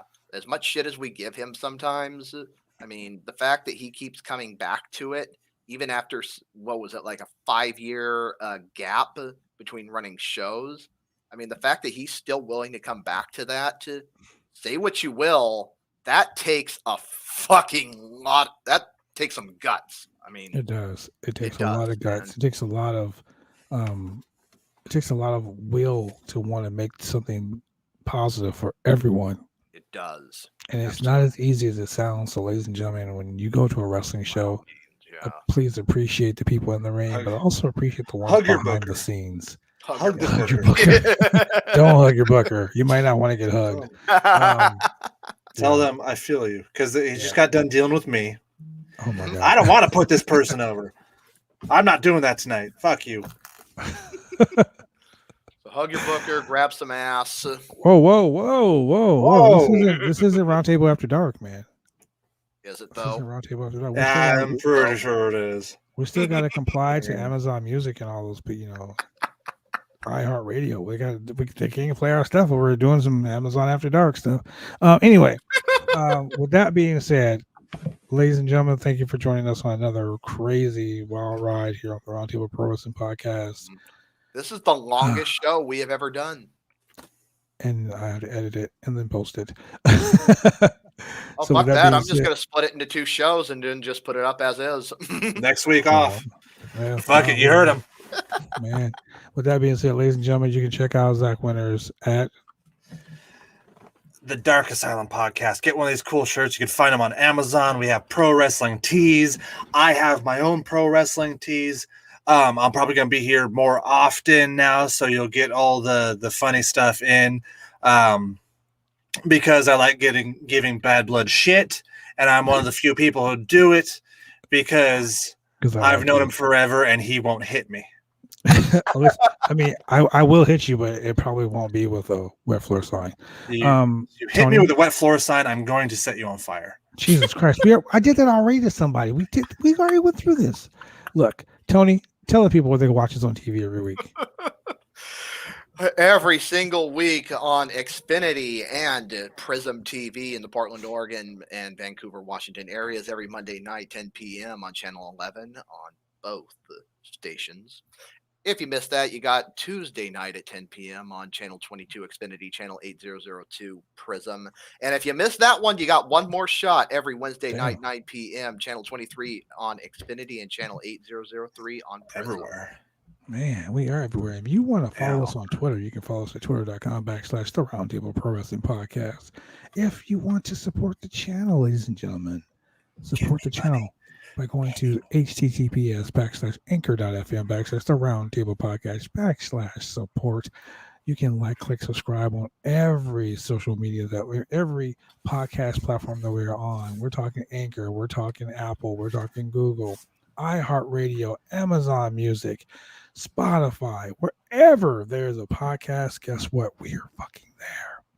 Yeah. You know what else is great? Not one mention of the asshole sign guy. Ladies and gentlemen, we are out of here. I want to leave everybody with this, though. Live your life. Do what makes you happy. Huff paint. Set stuff on fire. Do not huff paint and set stuff on fire, ladies and gentlemen. Have a great night.